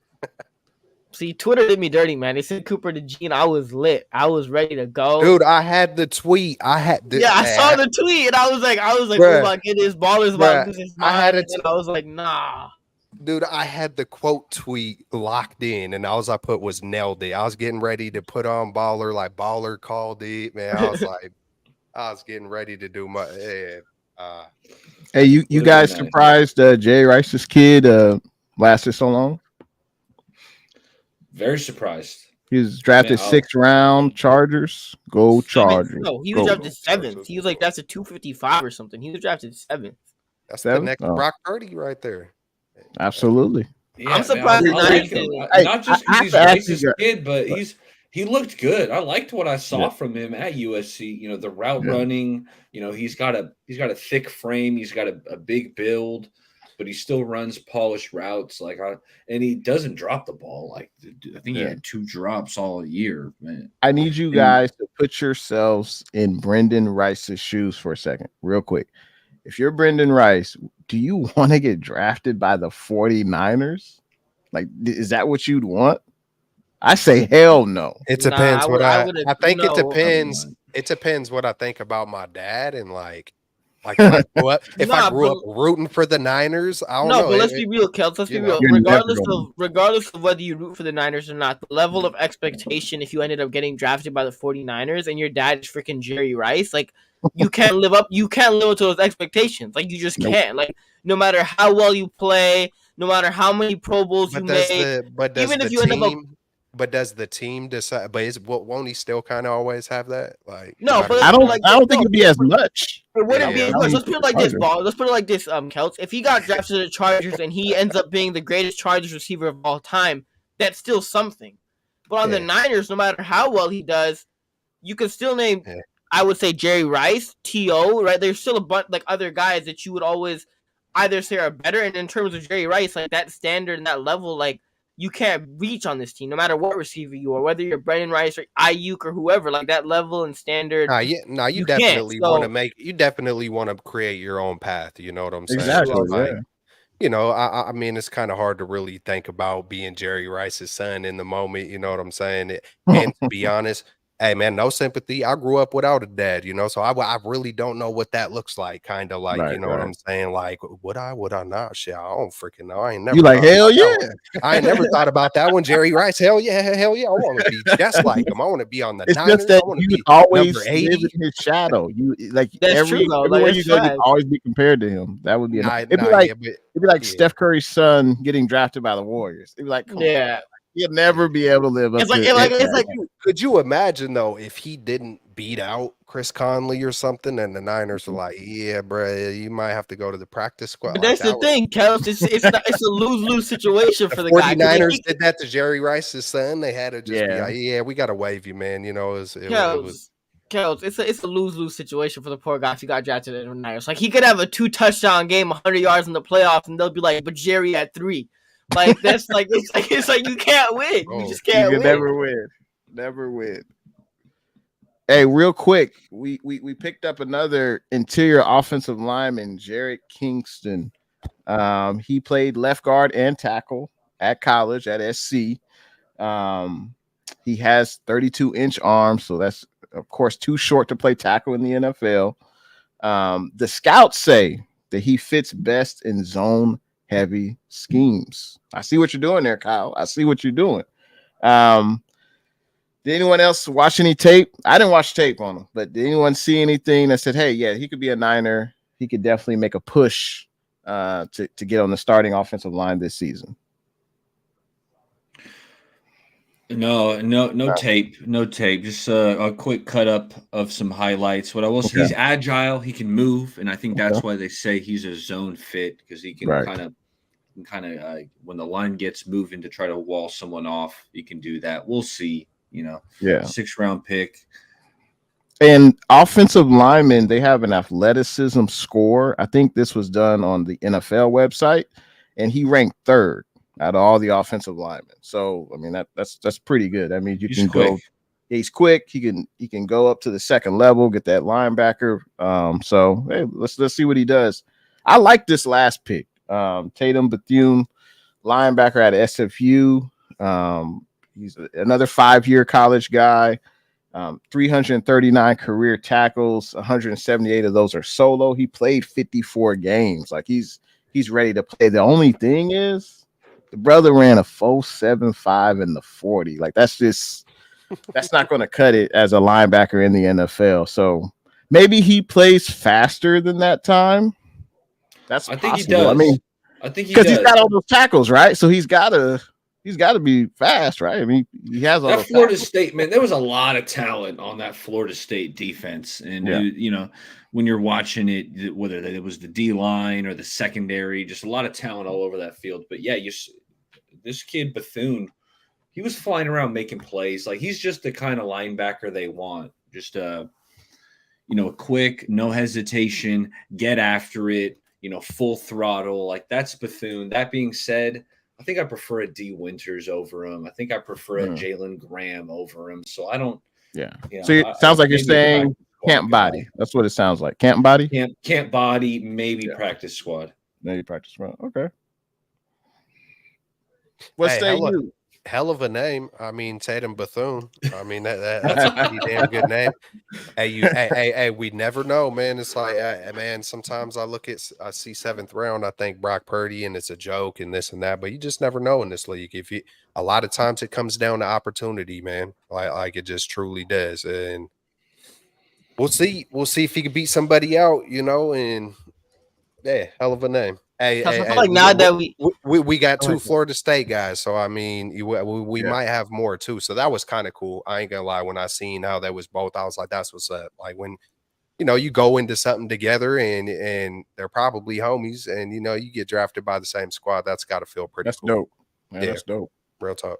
Kelsey, I feel like now that we have Brock Purdy, every 7th rounder for like the rest of eternity will be like, but he could be the next Brock Purdy. He could be. You never know. Tariq, hey, Owen's son. Oh, we picked up undrafted Owen's son. We got one of the bloodlines.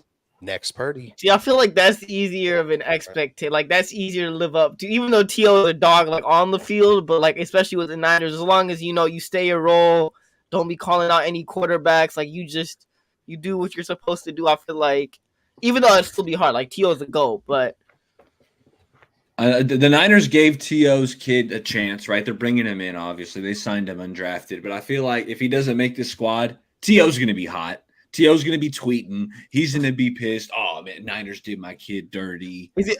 Can I fact check something with y'all? Exactly what Kyle Shanahan. It's exactly what Kyle Shanahan wants. Can I fact check something with y'all? I don't know if this is true or not, but I heard a story that T.O. called Jeff Garcia gay or something. Like I don't know if that's a true story or not. But I think so. He said, "If it looked like a duck, quack like a duck." I think that's what he said. Something like that. Walk like a duck. Yeah, I remember that. That was yeah, I remember that. That was like probably 2000, something like that. Yeah. Yeah, maybe. But real quick, I know Baller. You said you had to go, but I got 2 questions for you, and we can do this rapid fire. Yes. Real quick, Jamal Adams. Any thoughts on the Niners being interested in the safety Jamal Adams, former All-Pro player with the Jets? He didn't really live up to expectations with the Seahawks. He's battled injuries. What say you, Jamal Adams? 1-year deal, maybe vet min. Who's in? Oh, a vet man. I'm in. I'm in on Jamal Adams. I mean, he's a player who there's a role for him. Whether is it, a starting safety? Yeah, it could be if you want to play him in the box. Like Jamal Adams needs to be around the line of scrimmage. He's really good at blitzing. I don't want him in coverage too much. I don't want to put him on a tight end. I don't want to put him on a slot receiver for damn sure. But Jamal Adams, vet min, he's been productive in his NFL career. I don't think he's going to want to sign for that low. I think he's going to hold out for somebody maybe to get dinged up somewhere and someone will pay him a little more than that. And I'd imagine he'd want a starting position and guaranteed that. And I don't think he'll get that guarantee. No. That being said, if you could bring him in as like a hybrid linebacker, like kind of that third linebacker / safety role, there's a way you could make it work with Jamal Adams, but I don't think he's willing to take the money that I would offer. Yeah. Kelts, what say you? I used to like Adams, and it's just like today, nah, I wouldn't. I just don't want anybody. I don't want there to be any repeats of Oliver of you got burnt. I just don't want anybody. I don't want anybody that could get burnt, man. And I know there could be a role, but I would like that. It's not like my brain's like, maybe as a third linebacker. I just don't want to get burnt, bro. That's my thing. I used to really like him though. But go ahead. I mean, in a perfect scenario, in a dream world, which we don't live in, but obviously you would love to. You could see a place for Jamal Adams on this team. But there's my 3 cons with Jamal Adams is number 1, he's a character. Like I feel like if there's one team that can absorb his personality, it is this Niners locker room. But do I really want to absorb, like a locker room cancer for a guy that isn't even guaranteed to be a starter on this team? Or, the only time I'm willing to do that is if you're like a star, right? But if you're not, and you're not, that guy that can make a huge impact, do I really want to take on that personality? 2, he's not going to accept what the Niners would ever make an offer to him unless he comes on like a vet minimum, which like if the Niners do end up signing him on a vet minimum, I wouldn't mind. But I mean, most likely he would never accept those terms or, do that deal. But his coverage ain't that good, man. He just doesn't, his coverage skills are lacking. Like you said, Kels, I just don't want to see, get burned by putting Jamal Adams out there. I would much rather play a guy and give an opportunity to a guy like Malik Mustafa or Jair Brown or one of those guys, or even like our linebacker. If you're bringing him to play hybrid linebacker, like as much as it would be an interesting idea, like I'm cool with just testing out D winners and giving D winners an opportunity. You signed Devondre Campbell in the offseason. Like I expect him to play that role while Greenlaw's out. So yeah, I mean it's an interesting idea. It's but yeah, it's just not worth it for me. I don't think he would accept the terms of what the Niners would hypothetically ever offer him, and he's a character in the locker room that I don't know if the Niners necessarily want to bring in, especially if he ain't making that huge of an impact. It's gonna be a no for me, dog. Yeah, we got to talk about real quick the Falcons. Whew. They gave Captain Kirk 4 years, $180 zillion. And then they went and drafted Penix, the shocker of the draft. I would love to know you guys' thoughts on that. Are you for or against that move? Knowing what we know about Captain Kirk and his inability to really win in the postseason, I don't think he's won. I think he won one postseason game with the Vikings. I think one. I think it might have been a wild card game. But other than that, against the Saints who always have playoff struggles every year. So he's got one. But you can't trust him in prime time. He's going to keep you relevant, but I don't think he's really going to get you over the top. But so were you guys for or against that pick by the Falcons? I would love to hear your thoughts. Oh, Kels, you on mute. Anytime I seen a pick like that, I was like, oh man, we're one step closer to whoever falls. We're one step closer. Hey, just keep on making them picks, man. That's all I was feeling. But I was just kind of like, how many years did they sign? I started just going through. Well, it's only how a many 4-year years deal. did they sign Cousin? It was like, damn, he's gonna be there for 2 years. And Michael Penn, I don't know. It's a 4-year deal, but we know the first 2 years he's most likely going to be there. But the 3rd year they can cut bait. They got the cap hit is minimal. You spread it out over 2 years. I don't think they're going to give him more than 2 years. If Cousins, that's what I think. 2 years. I don't think so. If he doesn't win, they need to go to the NFC Conference Championship game for me to keep Cousins the rest of the 2 years of that contract for me. Because he ain't shown me much. I wouldn't have signed him in the beginning, but I just don't think he's shown me much. Like he'll keep you relevant, but maybe you could have got a cheaper quarterback. It's crazy when you really go look at Kirk Cousins' stats. I mean, shit. He puts up numbers. If the primetime thing wasn't there and a few playoff games went a different way, we'd be looking at it, dude, like he was, closer to elite. He's good. He's tough. That was an excellent show on Netflix about him and the other quarterbacks. He carved us up. Hey, him and Burrows last year. Shoot. Hey, Baller, what's your thoughts on it? Hit it real quick, and then I'll. I hated the pick. I hate this philosophy. I hated it when the Packers did it with Aaron Rodgers. When you have a quarterback, and Kirk Cousins isn't Aaron Rodgers, but when you have a quarterback who's, in my opinion, a top 12 quarterback, you went out, you just paid him. You want to add someone to that roster that's going to help you win now. Like drafting the backup quarterback is not going to help. And what stinks is that actually I like Penix, but I just hate the situation. You have a quarterback, you're obviously going for it. When you pay a veteran quarterback like that big money, I think Kirk, I know people like to beat up on Kirk. I'm higher on Kirk than the folks on Twitter, I'll say. I think he's a top 12 guy. Yeah, so I didn't like the move. Can he be top 12 without much playoff success? Like, are you saying? I mean, I agree. He puts up numbers, but it matters. It matters about the rest of the team too, though. Yeah. Right. Like it matters what the defense is doing. It matters, how many weapons you got. Like who in Washington, what he had Terry McLaurin. Like, Yeah. I mean, he didn't have a plethora of weapons like Kirk. I mean, he did have Justin Jefferson. I mean, and that's why pretty in good. Minnesota he had Rightfully so. Jefferson. That's why Thielen. Justin Jefferson's the top receiver in the NFL.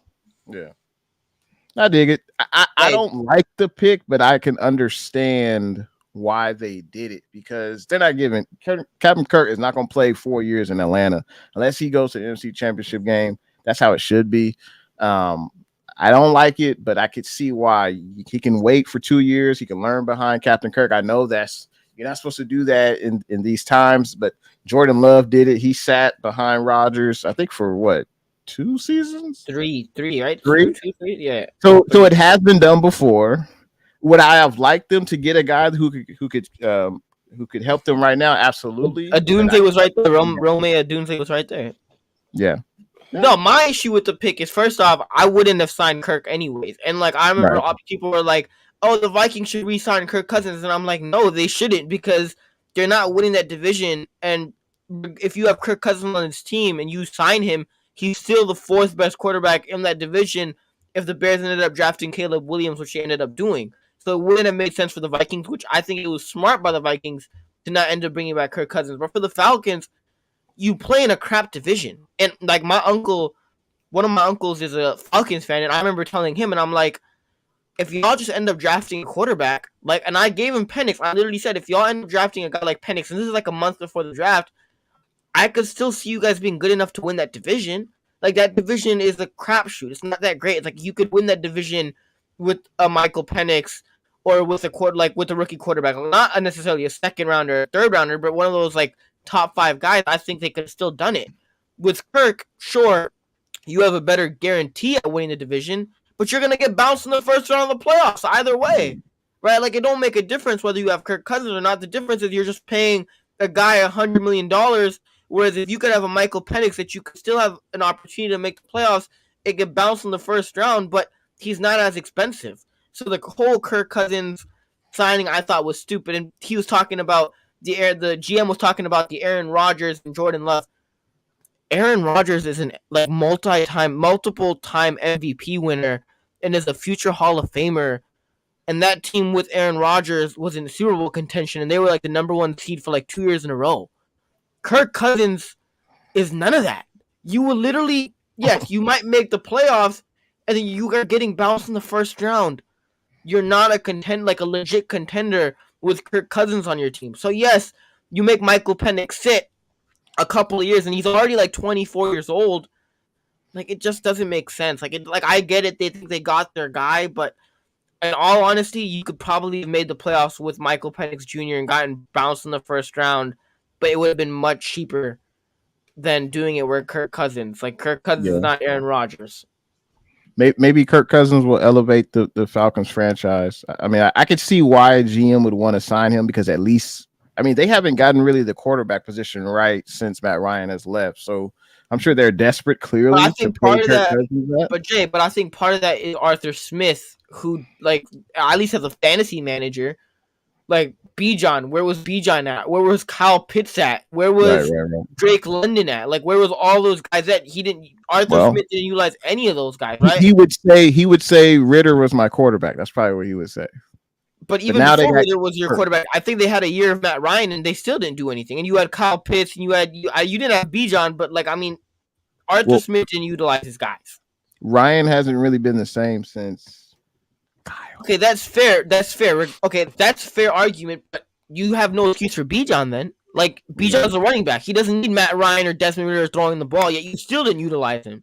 I'm gonna let you guys carry it home. I got to jump. I think I shared with you guys I was expecting one more. The Baller household has grown.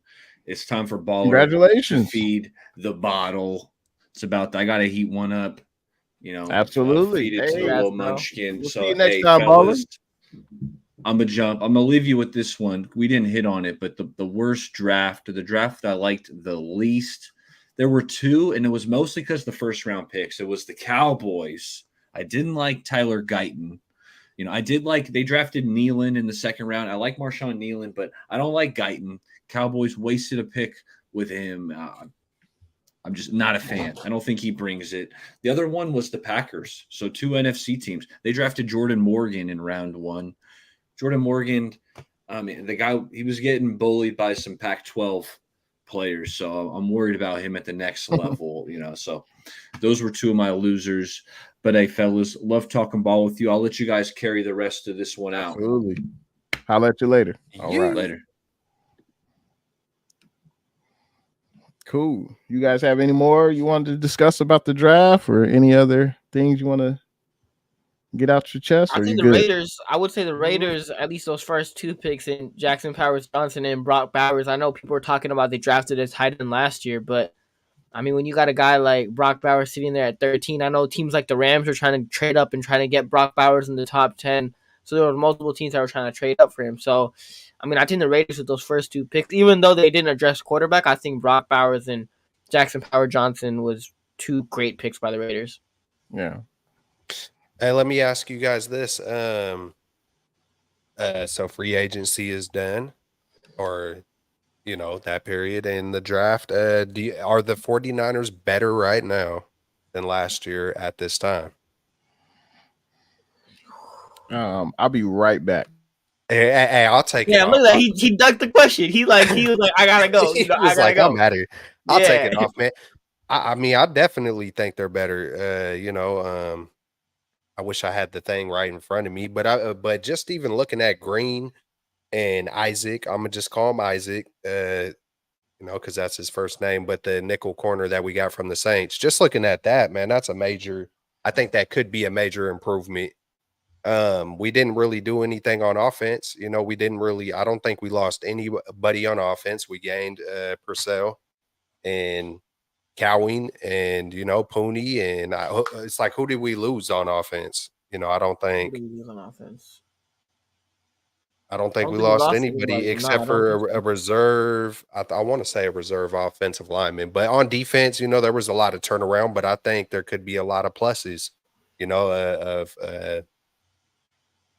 especially the availability of Collins compared to Armstead. You know what I'm saying? I'm looking at that. I think Floyd's going to be an upgrade over Farrell. We'll see if Drake Jackson's time is done. But heading into last year, I mean, it was Drake Jackson was our starter. You know what I'm saying? It was it Fowles? Was it Fowles, or who was our third linebacker? I think it could have been. We opened it up with Oren Burks. Now I'm pretty sure. Now we got Campbell. It's just, I don't know. I feel like it's better. I feel like the team has gotten better, even if it's by an inch. And that's how I feel. I don't know really, Kels, because I feel like I would say the one positive is that you have Brock Purdy, who gets a full off season to work out and to get better, because obviously last off season it was just simply rehab. So from that standpoint, having a Purdy who's going to come back hopefully much better and much healthier, I think is definitely a plus. But at the same time, I don't know really how much better this roster has gone in terms of your offensive line is pretty much the same. Your defensive line, I would say from the beginning of last year, when you didn't have Chase Young, I would say it was better because you have Floyd now on this defensive line. So I think that's definitely a plus. But you look at Chase Young, who had upside compared to Floyd. Floyd is more consistent, but Chase Young was younger and more talented. But talent necessarily doesn't equal production. But defensive line, from the beginning of last year, I would say it was better. Offensive line, same. Receivers, same. Corners, the same, unless, corner DBs, I would say, are the same. Now, I would say the Niners have more options going into this year because you have more guys in Ricky Pearsall. You have, I'm like the guys slipping the 4th rounder that we drafted, the receiver. Kyle. But I would. What did you say? Kyle. Yeah, Cowell, right? Like Cowell, yeah. You have Pooney. So I would say we have more options going into this year, especially with the rookies. I feel like there are guys that I wouldn't be surprised if they came in and played meaningful snaps for this team if needed. So I would say the Niners definitely have more options. I could see a Renardo Green coming in and starting, or even playing over an Ambry Thomas or one of those guys if they struggle, and moving Deommodore Lenoir inside permanently and playing him in the slot. I like even a Ricky Pearsall. You have an option, right? You have another option, or a Cowell who has the speed. So I would say you have more options this year than you did last year. But at the same time, while I do say that, Kyle Shanahan also doesn't seem to be playing his rookies. He doesn't do that. It takes a lot, like we said, for him to go out and, stride a rookie, nonetheless play a rookie, right? So, I mean, even with those options, which a lot of those are rookies, will Kyle Shanahan trust those guys enough outside of Persall, who I think is guaranteed to play?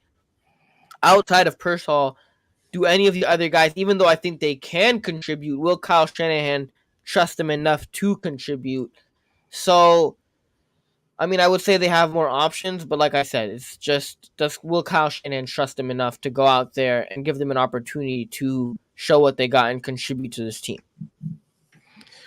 Hey, well said. It's a tough question because we've had some losses, Armstead, Chase Young, just to name a few. We've added some pieces, especially in the defensive free agency area.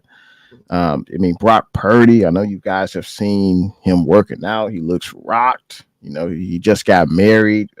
Purdy will have a full off-season training program. He'll be healthy. It's another year in the system, so he should be better. I think the offensive line is basically the same. Kittle's going to be another year older. We don't know what's really behind him. I think the receiver room has improved for sure. Like Amina mentioned, we have more options. Got more options in the secondary as well. Linebackers kind of a question mark. Got some young guys behind the three vets. And I think defensively, our defensive line, I think it's better. I think we have more depth. And Armstead was good while he was here. Wasn't always super consistent, but I think we basically got rid of him and got three guys that should be able to replicate his production. So I'm gonna say we're slightly better. I'm gonna say we're a little bit better. That's how I feel. I feel like there's no major pluses.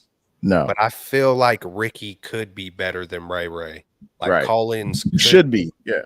Collins could be better than Armstead. I know that sounds like crazy, but it really isn't. Leonard Floyd should be better than Farrell. Green should be better than Oliver. Campbell. I mean, Collins, hold on. Campbell should be better than Burks. Brown and Huff together, I believe, should be better than when Gibson was in there. Hopefully Huff comes back, and then you kind of just throw Pooney in the mix. And I mean, when I'm looking at the whole roster right now, it's kind of like it feels like those were all trades. You know what I'm saying? And they might be minor, ticks up. Hopefully they're massive. Hopefully there's no downgrades. Just stuff happens. But hey, a minor tick up, hey, that's better. I know we didn't get worse. You know what I'm saying? So it feels like we kind of sharpened up, especially I like on the man-to-man, on defense and offense with the cornerback and the wide receiver. I love that part. And with the running back, I love getting that speed. It's like everybody we brought in, it's like one of these speed guys got to hit. And then that right there gives you a different element. It opens it up a little bit more for Ayuk and Debo and anybody else, so yeah, man, I think we got better. Hopefully it results. Hopefully it has a better result next year, man. Because I ain't gonna lie, man. I'm still just kind of like bullshit. I still am, man. But that's why I had to take a step back, get my emotions up out of it, man, and come back correct. So but Kels, I will say though, even if you could, make the argument that we got a little bit better, the other teams in the division, the other teams in the conference have gotten a whole lot better, right? Like the Rams, you look at the Rams, improve their offensive line.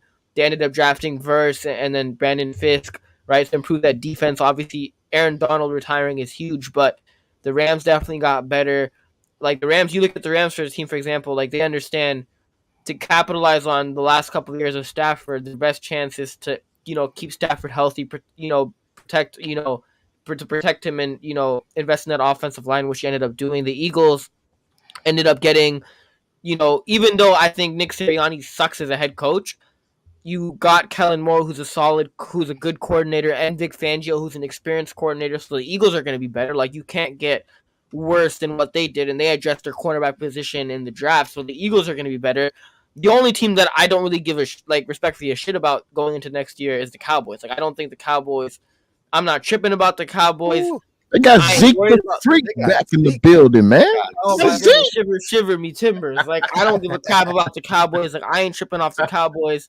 But the Rams, I would say the Rams, the Eagles, the Packers, who almost beat us last year, the Lions, like it's gonna be tough this year. Like it's gonna be tough. Going into last year, besides the Eagles and the Lions, I was like, you know what, we good at this year. Like, and even then the Eagles struggled and they collapsed and it was just the Lions. Going into next year, you have the Rams if Matthew Stafford is healthy, who also get Cooper Kupp coming back who's healthy, like the Rams, the Packers, the Lions, the Eagles. Like there's 4 teams that I'm like, all right, it could be a problem for the Niners. And even if they do beat them in the regular season, you got to see those teams in the playoffs. Like it's not going to be easy for the 49ers.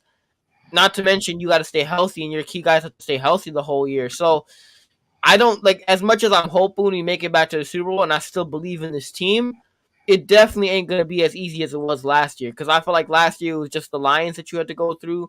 This year it ain't that simple. So it definitely going to be a much harder road for the 49ers. Absolutely.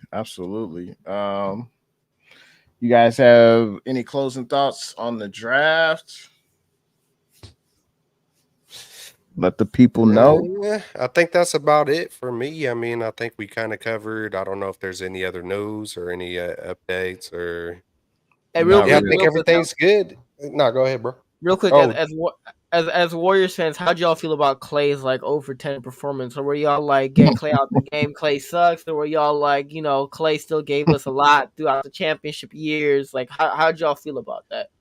I can't even remember how much I watched it, and I keep going back and forth on how much I want to see all 3 of them retire together. Because at first I was like dead set. I was like, I don't care how it ends.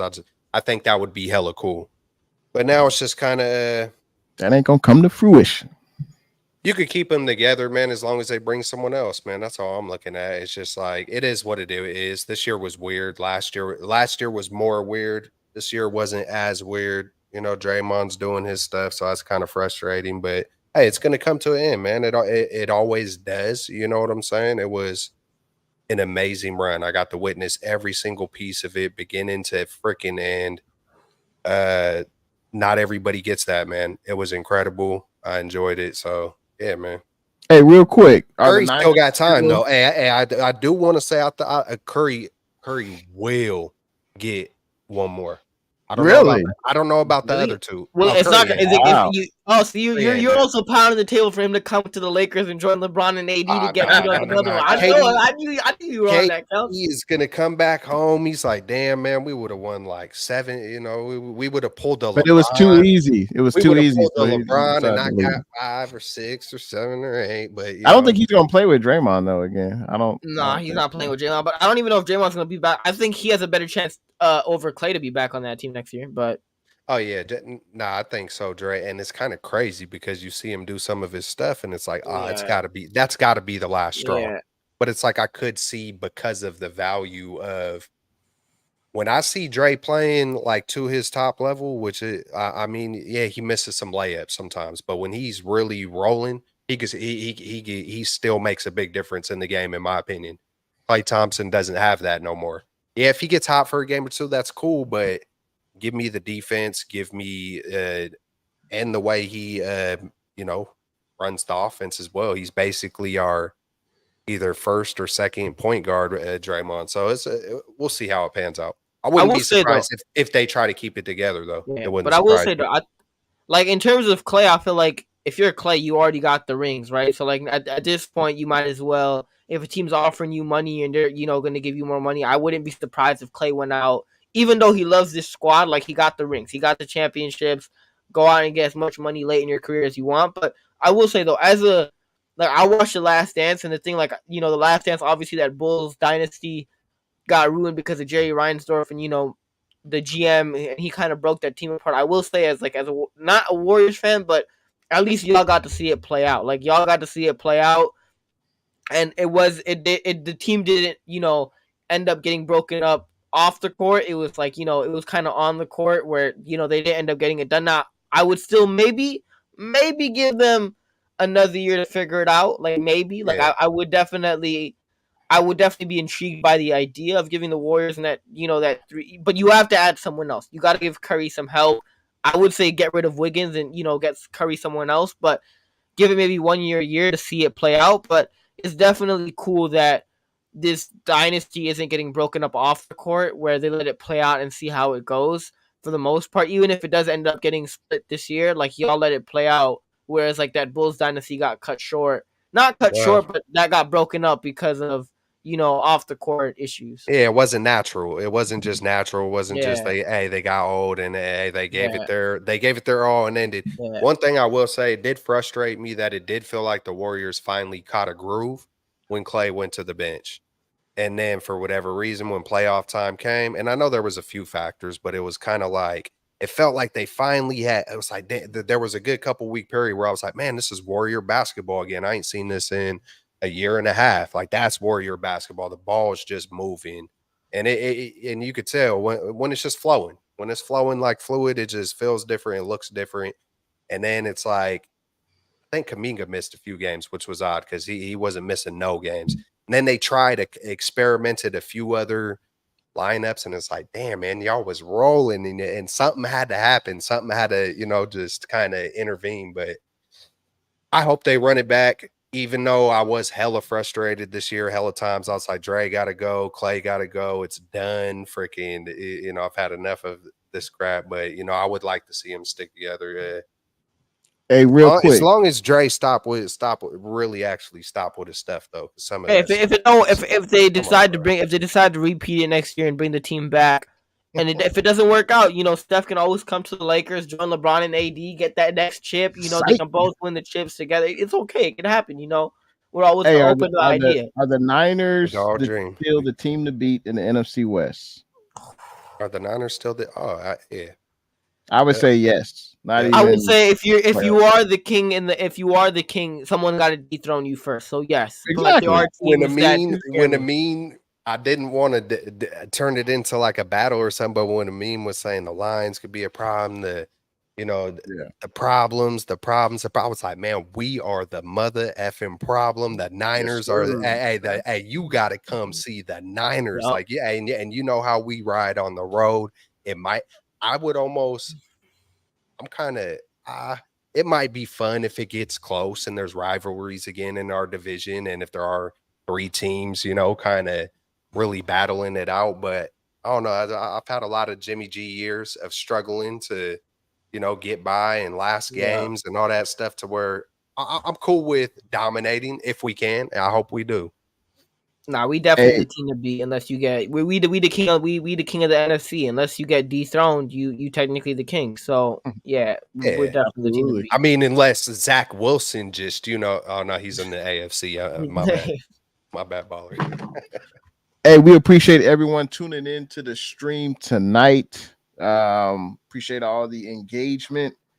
And if no one else has anything else to add, the dream, close us out. How we always end it. Even though the Lakers lost tonight, which kind of sucks, but we always repping, the Lakers. Go Lakers. Mark said Steph not going to LA for anything. Like, we've heard the LeBron Steph talks. Like, if he wants to come, Oh dang! What happened? My sermon didn't moan. Oh dang! Hold on. That's cold work. What were you saying to me? Did you say something?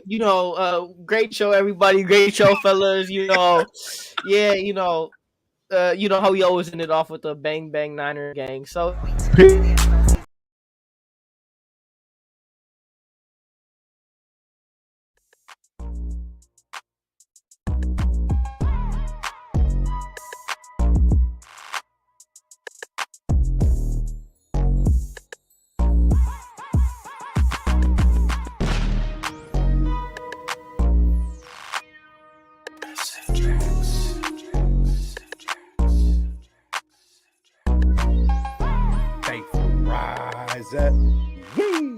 We getting it, boy. What's good? You know who it is. It's your boy. Jay in the Bay. Your baller back again. Smells like football season. Yo.